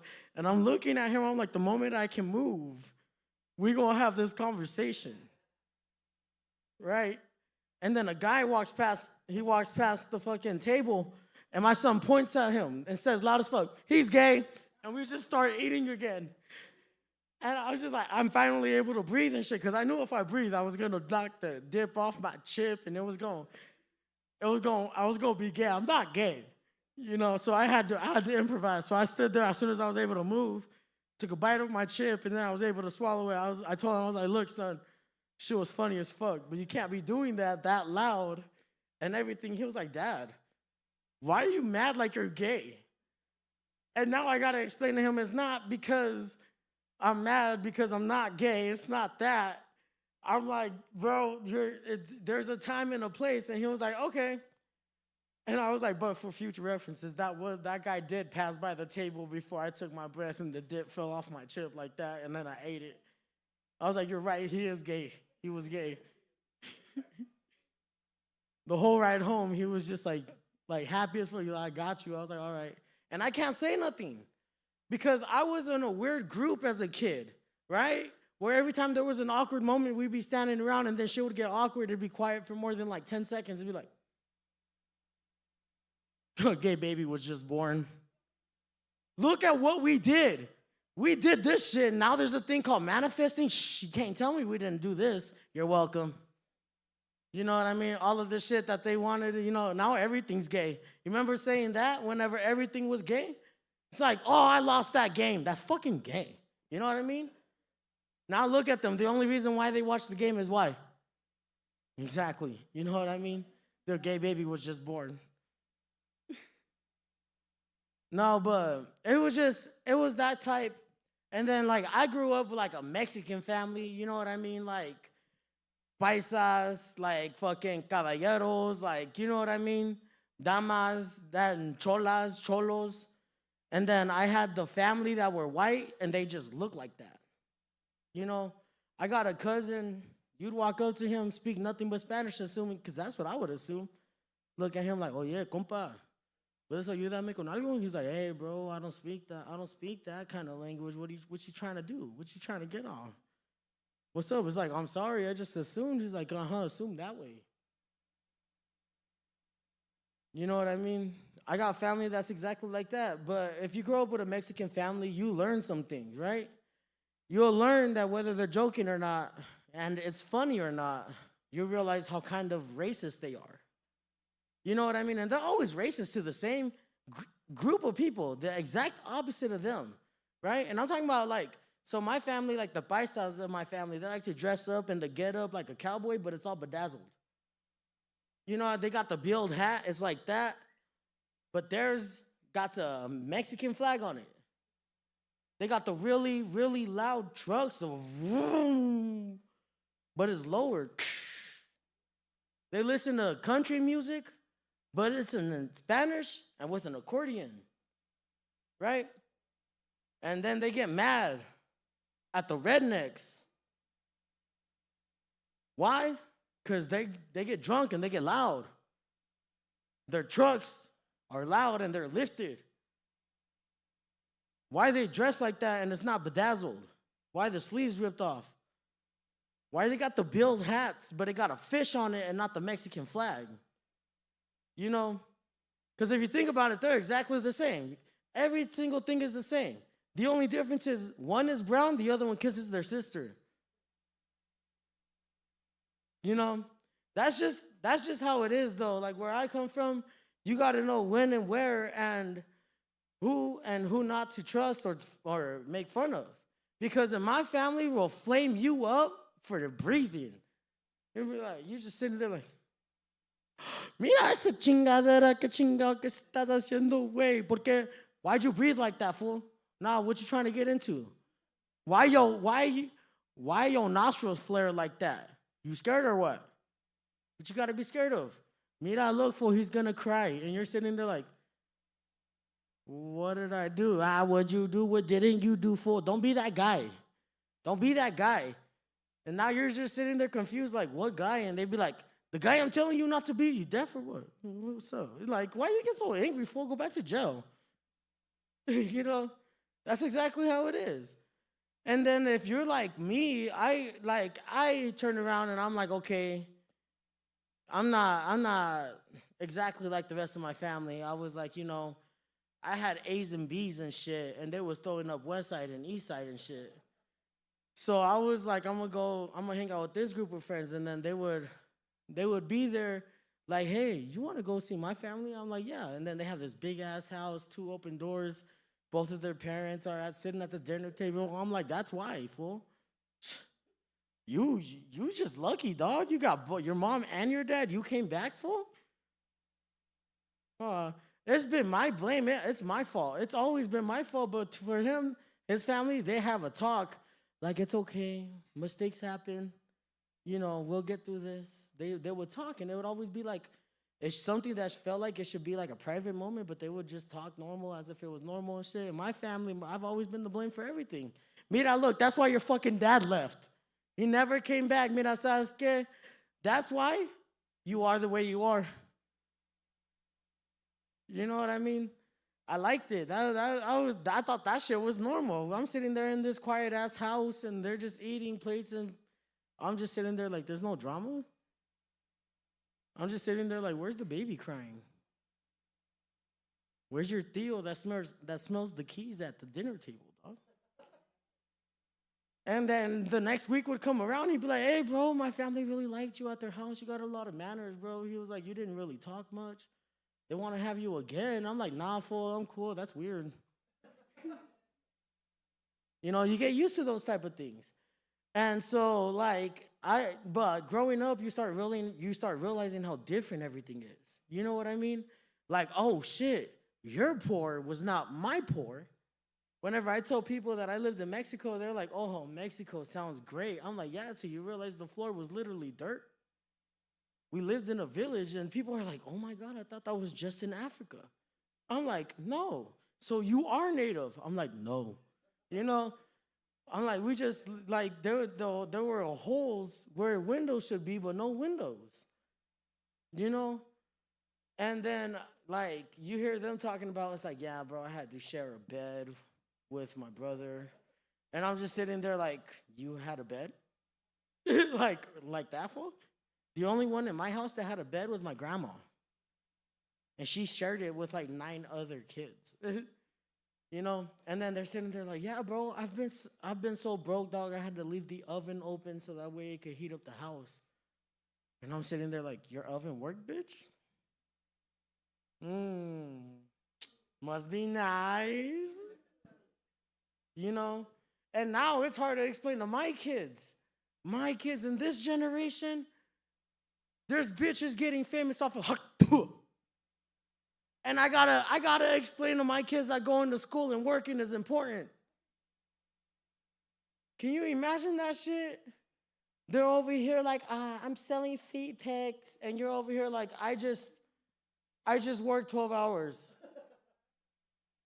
for $9 an hour and some change. It's like, how much did you make off of selling feet pics? Oh, well, for the pinky toe, if they wanted it done, $250 maybe. Bitch, look at my feet. Look, do you think that one will sell? That one don't have the nail. But can you do it up like how you're saying? I could shave the knuckles. I swear, hey, money like that doesn't grow on trees. And the American dream has everybody believing that money just is there. Money just grows on trees. You know what I mean? I remember living in Mexico, and they would be mad at me because I was American. They'd be like, what are you even doing here? What are you even doing here? You're an American. You should be out there playing, living, and everything. I'm like, bitch, I'm 3. My mom brought me here. You think I want to be here? You know? Start crying and shit, carrying my own water to the top of the fucking mountain, walking through fucking mud and shit. And they're all mad at me because my mom wanted to marry a wetback. That's exactly how it was, you know what I mean? But now growing up, I'm realizing that the things that I went through are only making me stronger. I'd be sitting there thinking, because whenever I got back to Clovis, my grandpa, he was the oldest World War II vet here in Clovis. And he would always tell me these stories. He was in World War II from the age of 14 to 22. So at 14 years old, he got shipped off. And he was there, and his family, no connection with him. He didn't know their address. He couldn't read, he couldn't write, but they told him, they said, hey, you go and you fight for us, we'll get you a citizenship. We'll give you the life you never had. And he, you know what? He took that and he never saw his family again. At 14, he met the love of his life. My grandma, she was a table dancer like that. And he 14 years old, he walked up to her, he said, I could take you away from here. He said, and you know, and everybody else is throwing money at her, like fucking, like, hey, bro, you want to get her attention? Get her attention, bro. Show her what you're worth. And he got up on that table and he grabbed her by the hand and he walked off the table like, I could give you a better life. You don't ever have to do this again. And he brought her to Clovis. You know, and I'm happy to hear it like that, you know, because I be hearing other people's grandparents tell their love story.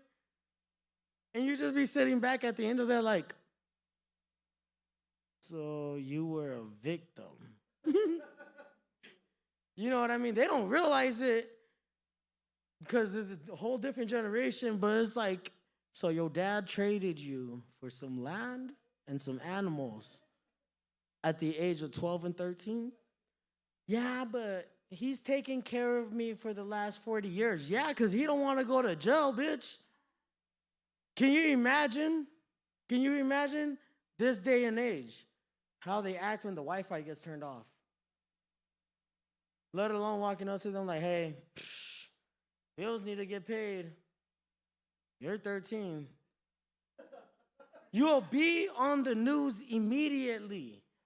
Hey, daughter called the cops, father incriminated with Diddy. Like, that's exactly how that would be. You know what I mean? I'm not going to go, like, my homie RJ here already went into, like, the Diddy situation, so I'm not really.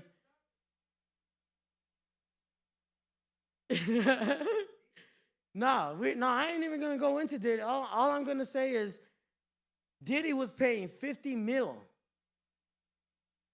to get what he wanted. Think about that. $50 million. Like, hey, for $50 million, you gonna give me some of that chon chon? You know what I mean? That's the worth. But I know bitches in Clovis giving it up for a $5 menu item. Like, he took me to McDonald's and he bought me this meal. He getting some. You know what I mean? Shh. Let that soak in, guys. Let that shit. Know your worth. If he ain't got 50 million, shit, it ain't worth it. You know what I mean? But Diddy deserves everything he got coming too. Nah, but that's my time, everybody. Y'all have a good evening. Glad y'all made it.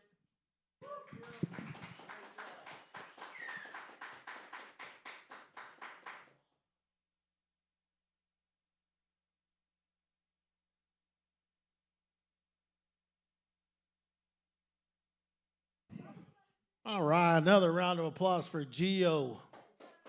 Good job, Gio.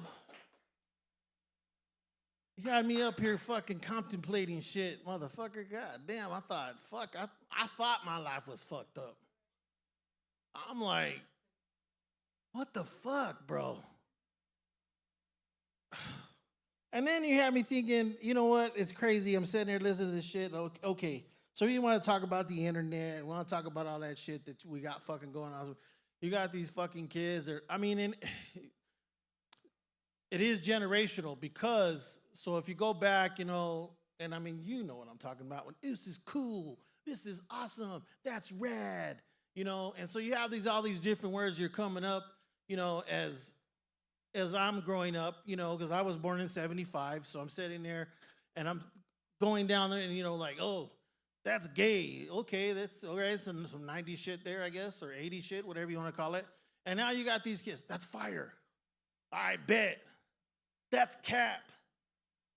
Man, that's you. Shut the fuck up, because I don't even know what the fuck you're saying, you dumbass. And I hear my son talking shit like that. They're like, oh, holy shit, this dude lost his fucking mind.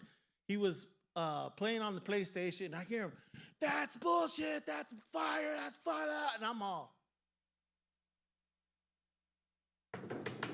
shut the fuck up. Because I didn't even know what the fuck it's a fucking video game. And I should have known that it was going to be crazy with this bullshit because there was one time he got so pissed he was crying because he couldn't beat this fucking level. And he couldn't get past it and da-da-da. And so I get him past it and I go on and he's like, oh, my dad did this. Blah, blah, blah. And then one time he got so mad at me and he was talking all this shit, telling me, you're not a real gamer. You don't understand. I'm like, motherfucker, I was playing games when they were for quarters, jackass. You don't even know what you're talking about. Just because I don't play your game.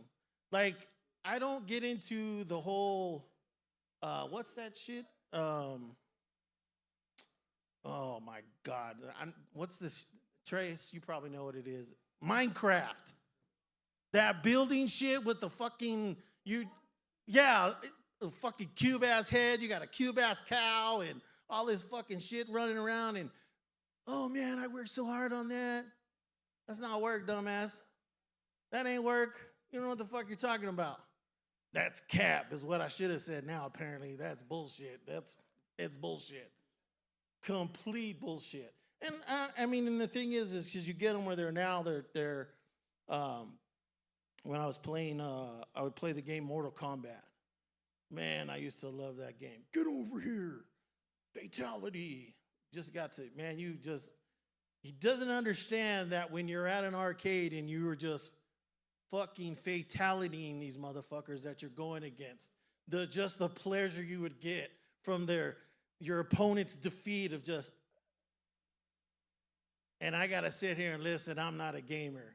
Motherfucker, I was playing Ataris, ping pong, ting ting, Pac-Man. Yeah, Pong. See, he knows. And I know you older than me. You were probably playing wiffle ball too, though. I mean, I'm just saying. I'm just keeping it real there. But yeah, you had me thinking, Gio. I don't know what the fuck, bro. That's just, yeah. But it made me think that this, I was waiting for it though. That's camp. That's fire. You went with it's gay, but you stopped. All right. And I know, yes, you're not supposed to, politically correct. You're not supposed to, you're gonna fuck her or something, But we grew up, fucking faggot. Oh, you're gay. You're a homo. That used to be the shit. The thing is you should get back when you'd be like, I remember the where you would get it, because you guys watched the movie, The Sandlot. The little boy is like, you play ball like a girl. And that used to be the cut down. That used to be the cut down back then. And then it got into your mama. And but it's not the same. And here's why. Because now I don't know, is it really the mama, or is it the mama being the daddy, or the daddy being the mama? You have to wonder now. You gotta raise the question.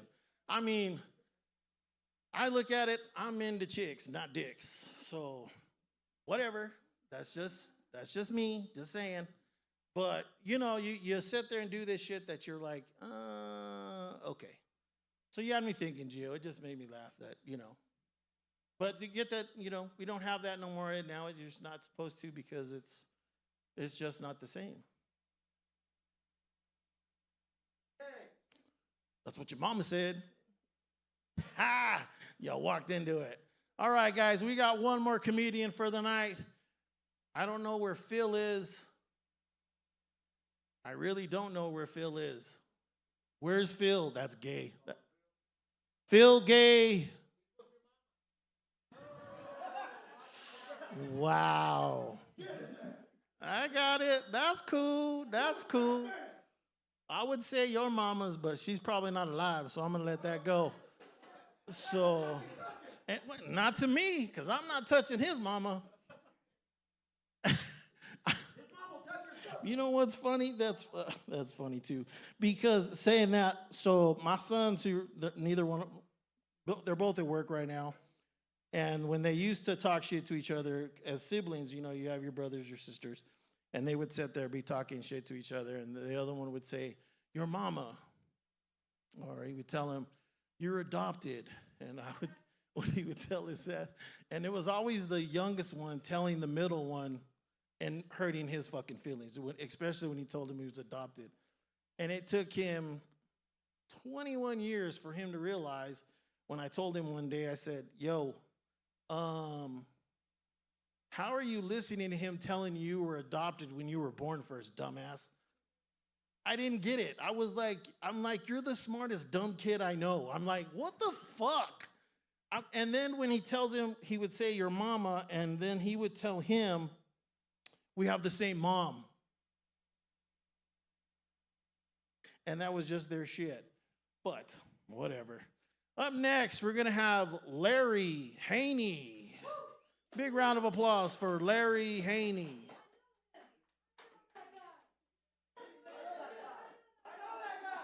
Fuck, you know everybody.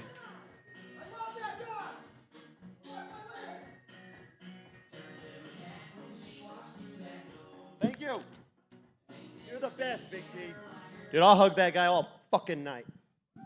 It's funny that y'all bring up that's gay, because that's what they said last time I got on stage. They're all, that's gay. I was like, hey, settle. Settle your asses and all that other shit. I'm glad they brought up mushroom trips. I'm going to start out with that, yeah? There we go. So one time I did mushrooms pretty hard. I think I did like 5 grams. And then I was in my pickup, not driving. Hi, not going to admit that shit. So I was in my pickup, and I was parked at my buddy's house somehow. Don't know how the fuck I got here to this point, but I'm here, right? So I'm like in the back seat of my pickup, right? And no one's in there with me, but I just like come to, and I'm like, fuck, and I'm like panicking, right? And I'm like, where is everyone? Why am I in a coffin? You know, all this stupid shit. So then I hear this loud banging on the window, and it's my buddy that I'm outside of his house, right? And I'm like, what's happening? What's going on? Whatever. And he's like, well, we just stopped here for a second so we could grab some stuff, and then we're going to leave. Oh, thank God. I thought I was in a coffin. I thought I was dying. I did pee. I did. And I said, where's Aaron? Is he coming? And he said, no, Aaron's in there enjoying a ham sandwich. And I said, well, fuck Aaron, right? So then another time we did mushrooms. It was with a buddy of mine. I was at my house and did a lot again. Ah, fuck, he does a lot, doesn't he? And so I think I did like 5 grams, and it was just me and him, and we were both on mushrooms. We didn't have babysitter, okay? Not good plan. Never a fucking good plan, huh? So we're in my room, and at the beginning of the night, we did have a babysitter for a minute, right? And I had that babysitter of ours hide all my weapons, because I had a lot of big gun collection. So I had him hide them all from us. So I had just broken up with my kid's mom, right? So I'm sleeping on an air mattress at this point in my room. And so we're back there, we're chatting it up, trying not to freeze our goddamn dicks off, right? I don't know why it was so cold, but it's so cold. So he gets the bright idea. He's like, let's move to the living room. It's a little warmer in there, right? Yeah, let's go. So we pick up this air mattress, and there's just guns galore under the fucking air mattress. Great fucking hiding spot. Pop the fucker. I don't care. Anyway, it was my only bed. You know what I'm talking. Gio, jealous because I have a bed. Gio's all, you have air? Fuck you. Yeah, you have gun. You can afford guns. Yeah. Yeah. Anyway, so we get this mattress, and the goal is to get it to the living room. Simple goal, not hard. Fucking hard for us, right? So we're getting this mattress. I'm not doing a thing to help. He's moving this fucking air mattress through there. And then we decide, okay, we get into the living room, we sit on the couch, we don't fucking touch the air mattress, huh? Because that's how shrooms are, ain't they? Because that's how they are. So we're sitting there and we're watching TV, and I can't see a fucking thing because it's so pixelated out, and I'm shrooming. So I'm like, wait. We need to feed ourselves, right? Let's get some food. So we go into the kitchen and we open the freezer and we see some ice cream. Yeah, all right. So we get us some ice cream cones, we stack them high, and we're sitting there on the couch and we're just fucking licking these ice cream cones. We're fucking going at it, just licking them, and we're going, and we're proud as fuck that we fed ourselves, right? We're like, we're even like dapping up the cones, right? Hey, motherfucker. You know, and then I lick my hand. And I'm like, there never was a cone, was there? We just held our hands out and stacked up ice cream, didn't we? Oh, didn't we? There was never a fucking cone. I don't have cones. Who has cones in their house? I have ice cream, no fucking cones. Oh, my hand was full. Oh, it was full. I'm sitting there. I'm going at it. Thank God I didn't bite it. Yeah. So there's my 2 shroom trips. Okay. Yeah, that's gay. Oh, that's gay. So I actually just got back into town, and I seen something that kind of tripped me the fuck out, right? So, like, I'm on the road with my son. We're in a neighborhood right here over on the state streets, okay? And we're going along, and I seen a homeless man pull up to his fucking house. That shit'll fuck you up. All right, I swear to God, he looked the part, the car, every bit about him looked homeless. Pulled right up to his house. Not a, that's a fuck. One time about 15 years ago, I went to New York City, right? And while I was in New York City, I met a girl. Oh God, she was beautiful, wasn't she? Yes, she was, and she was Italian too, wasn't she? Oh, so I meet her. And we have a lovely time, and we get along, and she's like, hey, we should go out on a date. And I'm like, we should go on a fucking date, right? So we go, she's like, well, I'm Italian, right? So let's have my mother cook for us. I'm like, yeah, right? I want some homemade Italiano, right? So I'm like, fuck yeah, let's do this. So we get over to her mom's house, or their house, I guess. They shared a little loft. And we get in there, and her mom looks, God damn it, nothing like her. Does she? No, she doesn't. She looks like Shrek, but with a lady bitch Shrek. Like, dude, she had a mustache. She had a full-blown mustache. She was yay tall. Gio's mustache, right? Right there, perfect. So anyway, she makes us some pasta. And while we're eating the pasta, we're all conversating, everything's going good. And I get a long old fucking hair out of mom's head there, huh? And I'm like, right? And then, so we're talking, and I don't want to be rude or nothing, so I'm just like, yeah. Then all of a sudden, fucking number 2, nobody gets 2. Nobody gets 2. Like, fuck, right? Then I'm like, oh, wait. Nobody gets 2. So I'm good, because nobody gets 3, right? So I'm rolling, and I swear to God there was a third one, not fucking kidding, right? So I take that, and I'm like, do I dive back in, boys? How are these bitches not noticing that I'm grossed, right? Like, I'm trying not to be rude, but at the same time, get your hair out of my shit. So anyway, we get to 4. I'm not kidding. I know I want you guys to think there wasn't 4, but there was 4 fucking long Shrek hairs in this bitch's pasta, right? So I start talking more than I'm eating, and I just push the fucking plate into her lap, because fuck her. And then, night goes on. Me and the girl, we decide we're going to get a little mouthy with each other, don't we? Yeah, we do. So we get to the room, and I'm like, I'm going to go down on this girl, right? I'm going to go right the fuck down on her. So I shimmy those pants down, and I see the biggest Italian bush I've ever fucking seen, right? So I'm like, Jesus Christ. So I shimmy those pants back up, and I tell her, I can't eat any more spaghetti, right?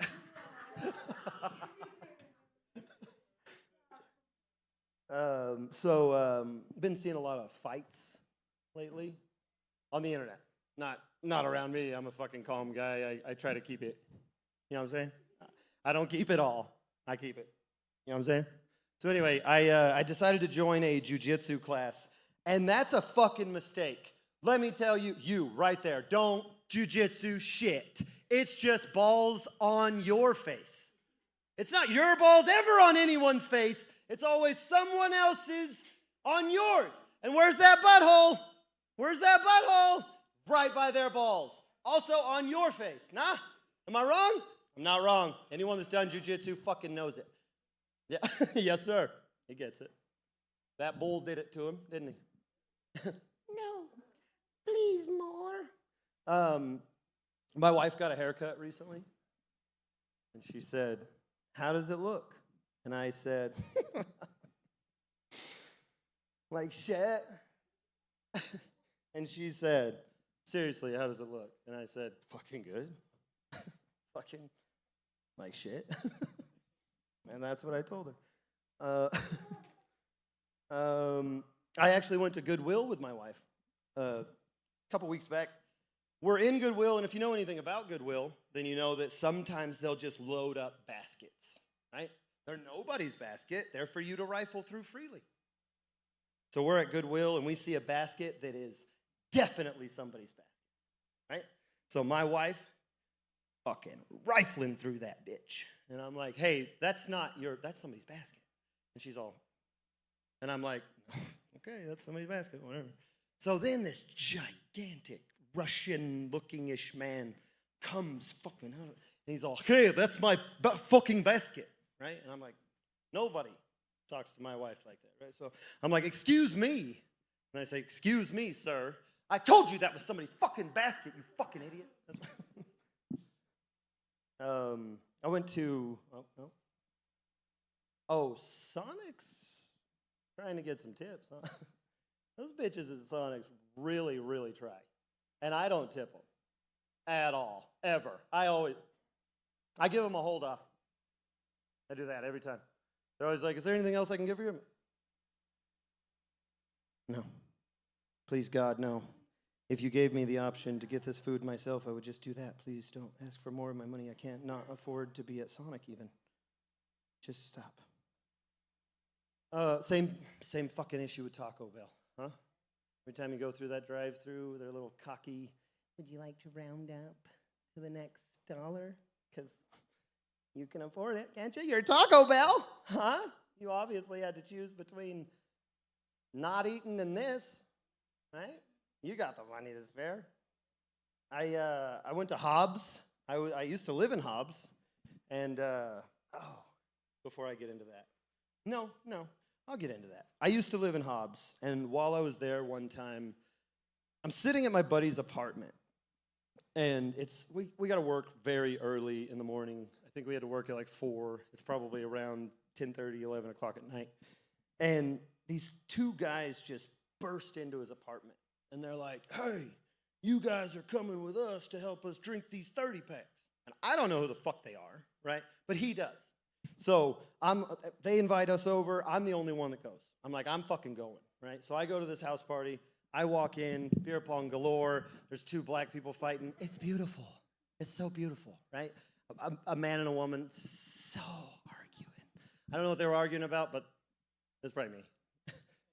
So anyway, I'm at this party, and I meet this delicious redheaded girl, right, in this back room. I don't know why she's back there. She's just kind of hovering around in this room. And I'm like, hey, what's going on, whatever. Well, one of the guys that brought me to the party, this is his girlfriend, the owner of the apartment. And I'm like, I'm talking with her. I'm sitting there. She's going over how much of an open relationship they have and how it's totally cool if I just chill in there with her and all this shit. I'm like, okay. So party goes on. I'm standing at a bar in the kitchen. I'm leaning, and I'm about to take a shot. And then my ass cheek feels like it's gonna rip off, right?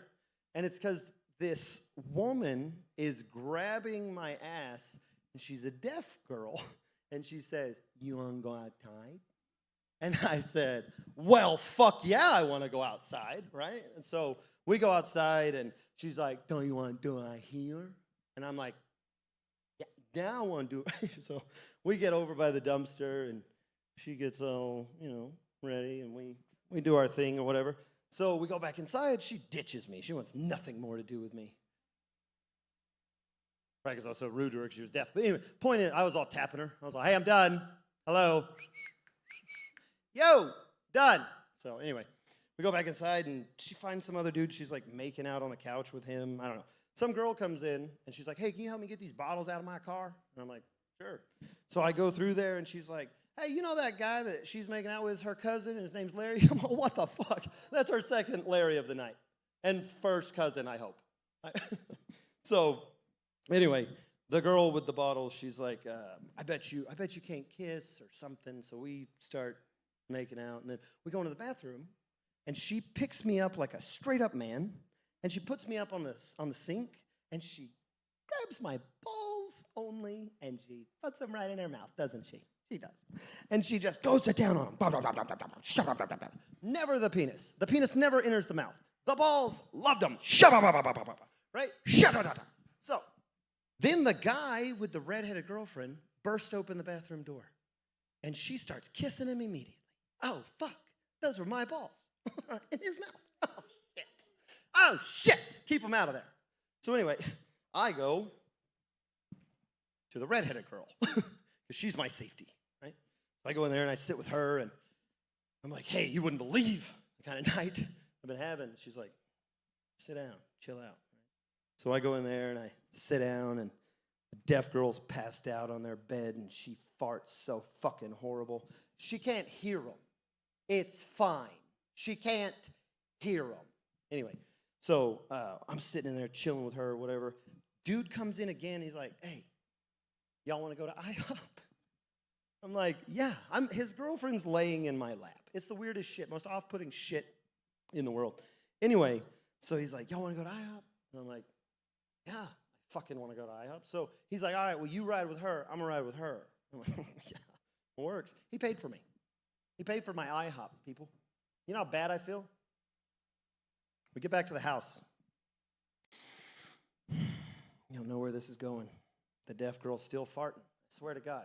We get back in the fucking room. She's... We're like, whoa, dude. Calm them down. Hear them once in a while. You know you can fucking feel them. Huh?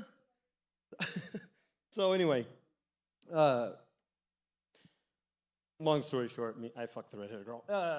Okay. What else we got here?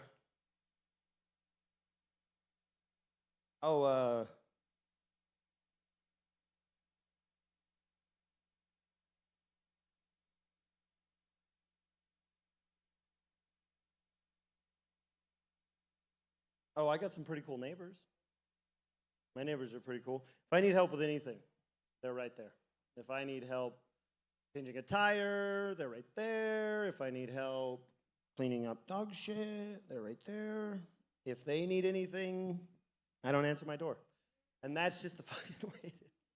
All right, guys, that's going to be my time. Thank y'all.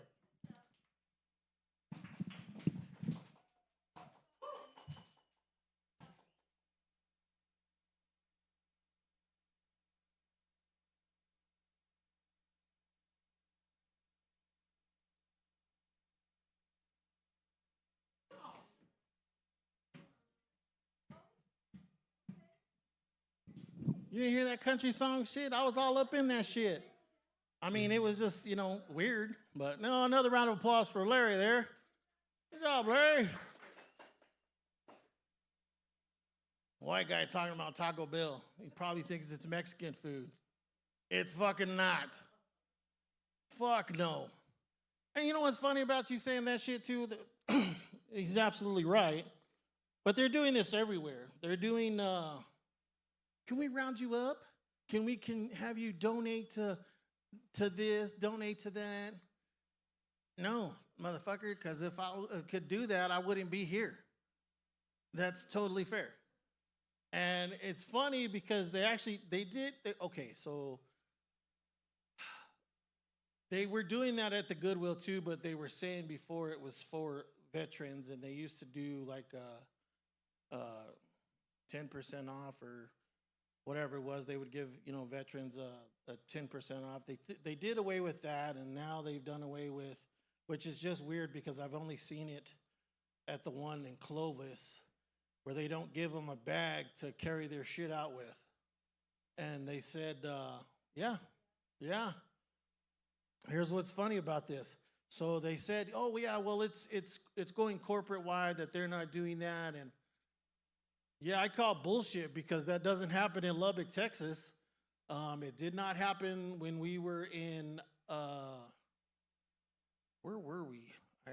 I took my grandmother. Where did we go?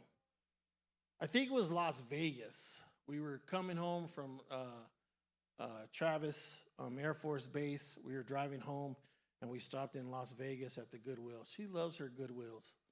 Man, that's 85 years old, and that she loves to take that. She says, "Yep, let's go to Goodwill." And I'm telling you, she gets excited when I tell her, like, "Hey, we're gonna go. We could stop at the Goodwill here." And oh yes, Goodwill. I love my grandma's. That was her thing. I want to thank everybody for coming out tonight. Not to forget that tomorrow they're having a show, doing dress up for Halloween. They're having a contest, Phil. They're having a contest, costume contest. Eat. If I wasn't working, I think I would win. Only because I'm coming as Charlie Brown. I love that dude. That's some old shit, though. Well, to me, it's old. You know, that's funny too. I was listening to my my sister's on Facebook, and she did this decade dress up for her work or something, and she dressed up like a chola, a little bandana, a little button-up shirt right here, and she's all like, kicked back. And she said that she went old school. And I was sitting there like, what the fuck? She said 90s is old school now? I don't fucking think so. I don't think so. I graduated in 94. And I'm sitting there like, that's not old school. But hey, whatever. I digress. Anyways, so the show tomorrow night, 3 bands. The Halloween contest, dress up, November 18th for Andrew W. Boss. And then open mic night on the 2nd, which is a Saturday. Yeah, I was waiting for somebody to fucking say it. Fuck you, that's November 5th. Don't forget to vote. If you are here on Tuesday, you'll probably be by yourself. I'm just letting you know. Larry, don't encourage motherfuckers. That's cap. All right, folks. I want to thank everybody that was watching. Thank y'all for coming out. A round of applause for the show you had tonight. Larry, Trace, RJ, Gio, and Jennilicious. And thanks to Uncle Mike's for having us out here. And y'all have a good night.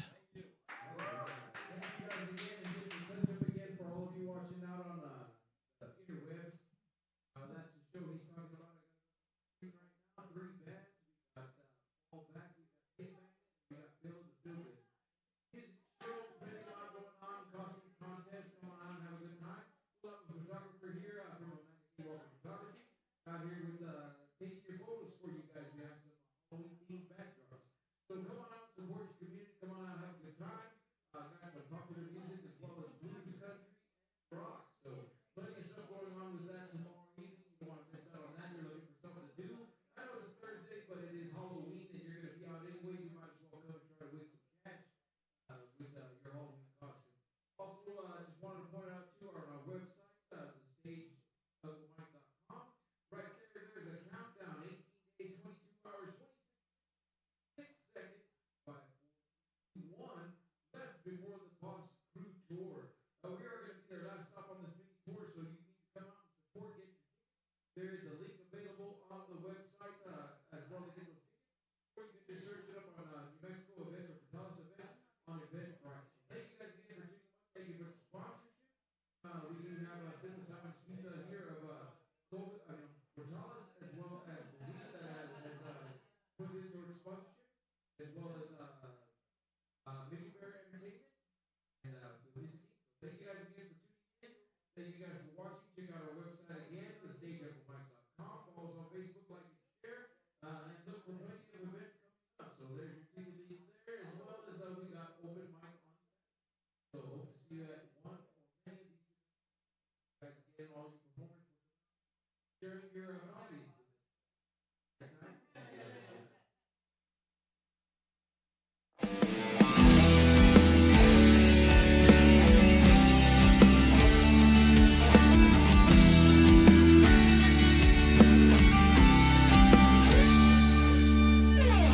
off a dirt road, another Friday night. With your friends by the fire, looking so fine. I caught your gaze a couple of times. Popped the stop off, I'm headed your way. What's your name? Should we dance? What's your body say? I just want some of your time. Shadows as we dance by the fireside. Moonlight shines down like a spotlight. This night I hope that it never